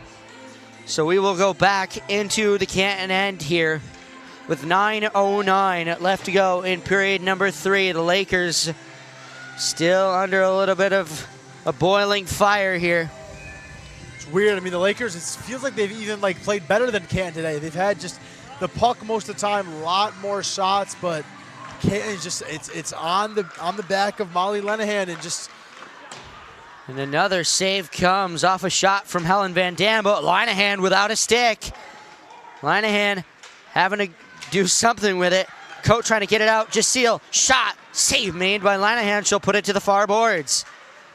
Erica Parenti with it now. Up for Van Dam. Van Dam back for Iverson. Linehan gets her stick back. Now Jaceel on the near side. Jaceel set right in, redirected just wide by Dory. Dory, put on the ice. There behind the net by Canton. Has kept in their half anyway by Jaceel, but only shortly. Bailey Coates sent right in. Parenti will have to chase it into the far corner.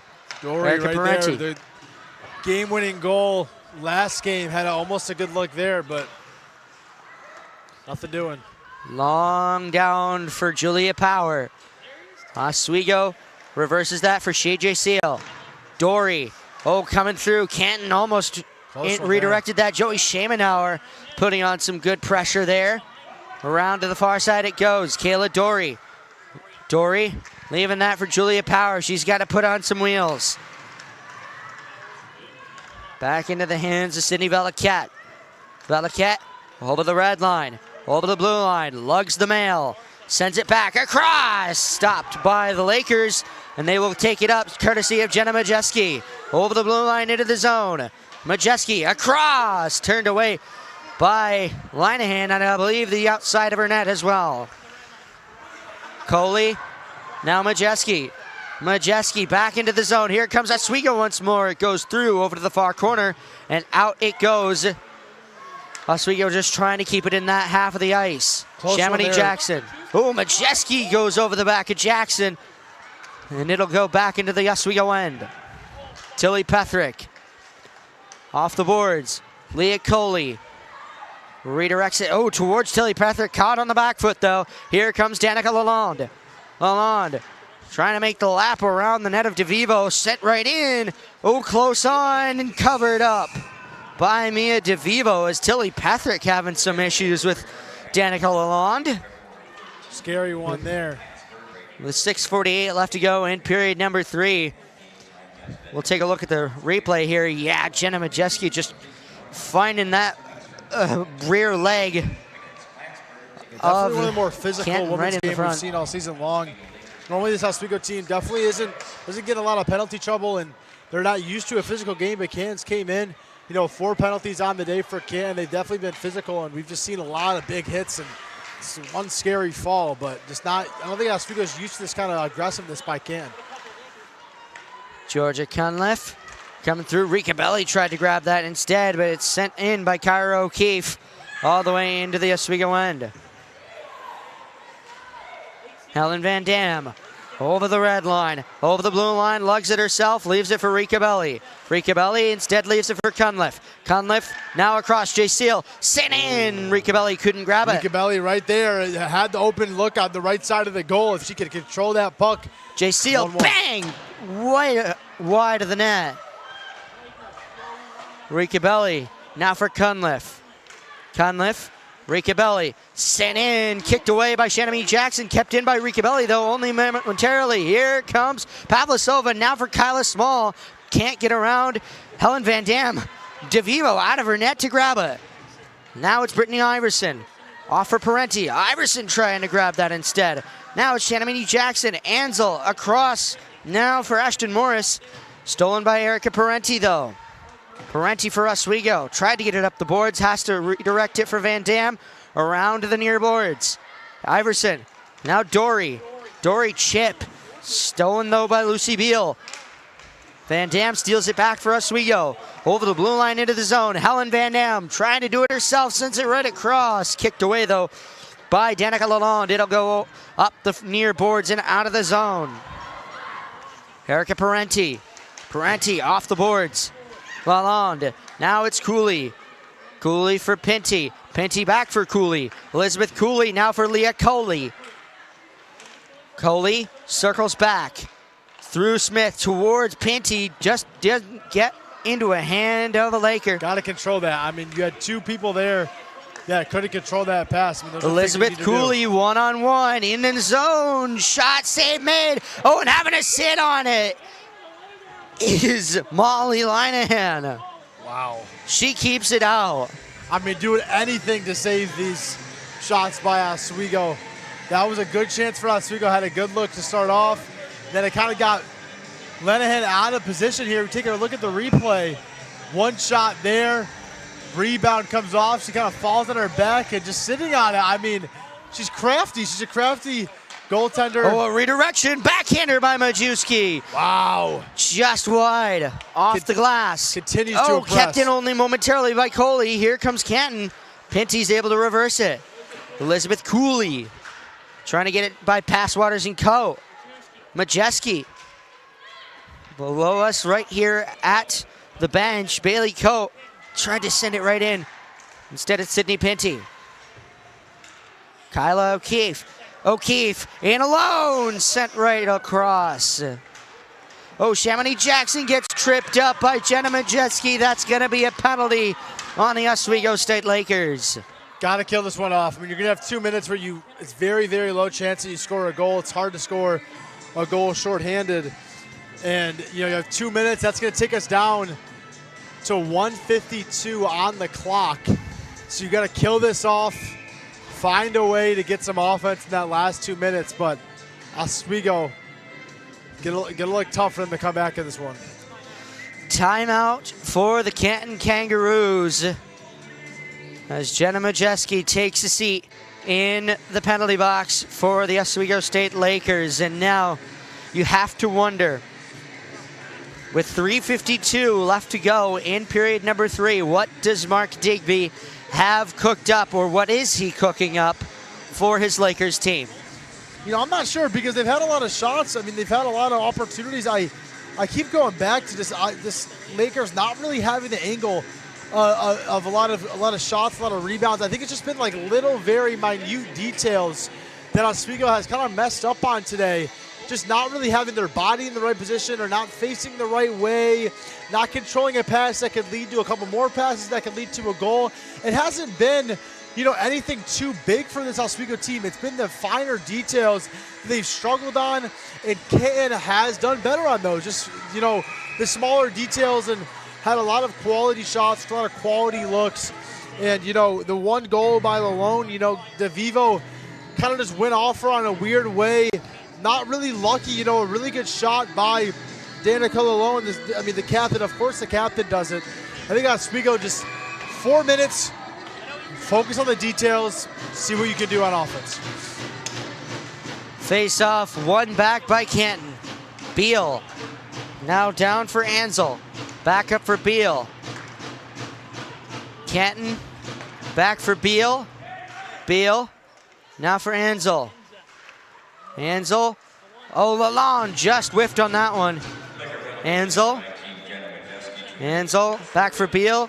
Now for Ansel. Walks in. Shot save made by DeVivo. Pavlasova. Now Lalonde. Pavlasova having to grab her stick. There was Katie DeMars. Now Beal. Back for Pavlasova. Back up for Beal. Beal. Riley Ansel. Ansel coming around. Tried to send it right in. Katie DeMars was able to grab it. Conliffe trying to get it out. Van Dam having to chase it down. Off the boards, out of the zone it will go. Pavlasova coming in for Canton. DeMars now back. Canton. Pavlasova now trying to grab that from her as the other 11 on the ice. DeMars. Instead, it'll be Shea Jaseel. Out of the zone it'll go. 2:30. 35 seconds left, and Mark Digby is not a happy camper on that Oswego bench. Yeah, it's been tough all game long, and just had good looks, just not been able to really finish them, and 20 seconds left to kill it off. Canton coming back in. Sent to the top for Jane Panko. Panko for Valaket. Valaket for O'Keefe. Working it around to the Kangaroos. Bailey Coe off the stick of Jane Panko. And having to grab that is Isabella Passwaters. 5 seconds left to go in the penalty. And Oswego has killed it off. All right, well, step one done. There it is. Kill off the power play. Now let's see what they can do on offense. You got 1:45. Let's see if they can create some offense. Got to get the puck on their side. Got to slow it down. Try to find some good looks. Got to get off the rebounds. I like to see Oswego trying to send it into the middle, get a rebound, be in the right place. Parenti, Ricabelli shot, blocked away by O'Keefe. Kept in, though, by Coley. Coley having to fight for it, dumping it back in. The men's team has been known for their late-game heroics. We'll see if the women's team has it as well. Parenti for Ricabelli. Board battle behind the net of Linehan. 70 seconds to go in the game here. Panko trying to eat out that clock. Parenti back up for Sydney Pinty. DeVivo is out of her net. 6-on-5. 60 seconds to go. Dory sent across all the way down. Right Coley there. can't keep it in. Almost down had it'll the go. look. Wow, super, super close. But 50 seconds to go. Pinty through for, now it's Nicole again, having to circle back. Now towards Sydney Pinty, 40 seconds to go. Coley, Dory, towards Megan Smith. Off the board, it'll go into the Canton end. Panko picks it up, 30 seconds to go. Now it's Van Dam at the top. Van Dam, Jay Seal, shot, redirected over the net of Linehan, 20 seconds to go. Off the board, O'Keefe, Lalonde trying to get it out. Parenti, Van Dam, in, shot, save made. Rebound is still there though, 10 seconds to go. Parenti in for Linehan, she covers it up. Goodness gracious, all game long, Linehan putting the cherry on the very tippy top of her big cake that she's made today. Goodness gracious, look, one there, comes off the rebound, two, comes off the rebound, three, rebound four. Oh my, Molly Linehan, have yourself a day. And now it's a timeout for Oswego. Oswego will call this one with 5.7 seconds to go in period 3. They are down a goal, but they have an offensive zone faceoff. They will most certainly be 6-on-5. My guess, 3 wingers on the center hash marks right in, win the faceoff forward to the net and try to hammer it home. That is what you do if you're the Oswego State Lakers. Yeah, I mean, but you cannot get through to Molly Linehan cleanly. No, you can't. You cannot get through with a clean shot. No, you have to be off a rebound. A quick shot on there. Hopefully the rebound goes in your way. A little bit of luck needs to be on this Lakers side, and we'll see what happens. But 5.7 seconds left. Credit to Molly Linehan. Just been an impressive day by her, and you know she'll walk away probably with 3 stars. 5.7, and they sent out Jenna Majeski, Erica Parenti, Kayla Dory, Megan Smith, Leah Coley, and Sydney Pinty. They will line up 3 abreast at the D-line. 5.7, one back. Pinty can't grab it, sent the length of the ice, and that'll do it. The Canton Kangaroos take this game 1-0. And Molly Linehan, number 33, harnessing possibly the power of a certain Patrick Waugh, a 40-shot shutout. Unbelievable. I mean, you look at the stats of this game, and if you look at everything but the score, you probably think Oswego wins this game. But Canton comes in, pulls 0-3 last season, hasn't beat them in forever, really bad historically, comes in, takes care of Oswego. Molly Linehan, have yourself a day. Goodness gracious. And only her second shutout on the season after 10 starts. Molly Linehan, take a bow. Seriously, I mean, all game long, was everywhere and just didn't even allow anything close for Oswego. I mean, even the rebounds, Oswego wasn't, like I said, just wasn't there rebound-wise and just didn't have a lot of clean shots. A couple clean shots that Oswego did have. I mean, we saw that one at the end, 4 rebound shots, and Linehan just nope. Crazy. Molly Linehan, the junior from West Chesapeake, Nova Scotia, leaves the ice with no goals against. What a performance. But also what a performance by these Oswego State Lakers as well. It was even to keep a team like this to a single goal as well. Yeah, I mean, they played well on the defensive side. It was just like I said, just their minute kind of details, the finer things in the game of hockey, just couldn't really capitalize on. And I don't think they have a lot to be too disappointed about. I mean, it was a good game by them. They'll see them again tomorrow. And we'll see how Molly Linehan does in that game, but definitely going to be a tough one for Oswego to come back. I mean, they saw what this Canton team is capable of. I don't think they came into this game expecting a blowout, but I don't think they expected to lose. This Oswego State team comes in ready, especially after their big win at Plattsburgh, but can take care of the business. Super impressive win, and we'll see what happens tomorrow. And what a game from the Canton Kangaroos to take the win on the road as they go back up to the North Country to go against these same Oswego State Lakers in Canton. Well, thank you everybody for watching us here on WTOP 10. Don't go anywhere anyway though, because we've got our post-game show. We'll send it back over to the perch. For Luke Belanger, I've been Rob Finger. We'll send it back to break. You've been watching Oswego Lakers women's hockey right here on WTOP 10 Sports.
Welcome back to the Perch one last time. I'm your host, Michelle Smith, joined by Lucas McGarry and Piper Kiernan, our analysts for the night. Now, Oswego did not take the win on the road tomorrow, but Canton is going home with another win under their belt. It's not for a lack of trying from Oswego. They seem to wake up a bit in the third. Things got physical, maybe even a little bit chippy, some more penalties being drawn. How do the Lakers build on that energy positively heading on the bus to go up to Canton tomorrow? Well, I think if you're the Lakers, you got to think we did play well in that third period. However, this is still a rough loss against one of, on paper, the worst teams in the conference.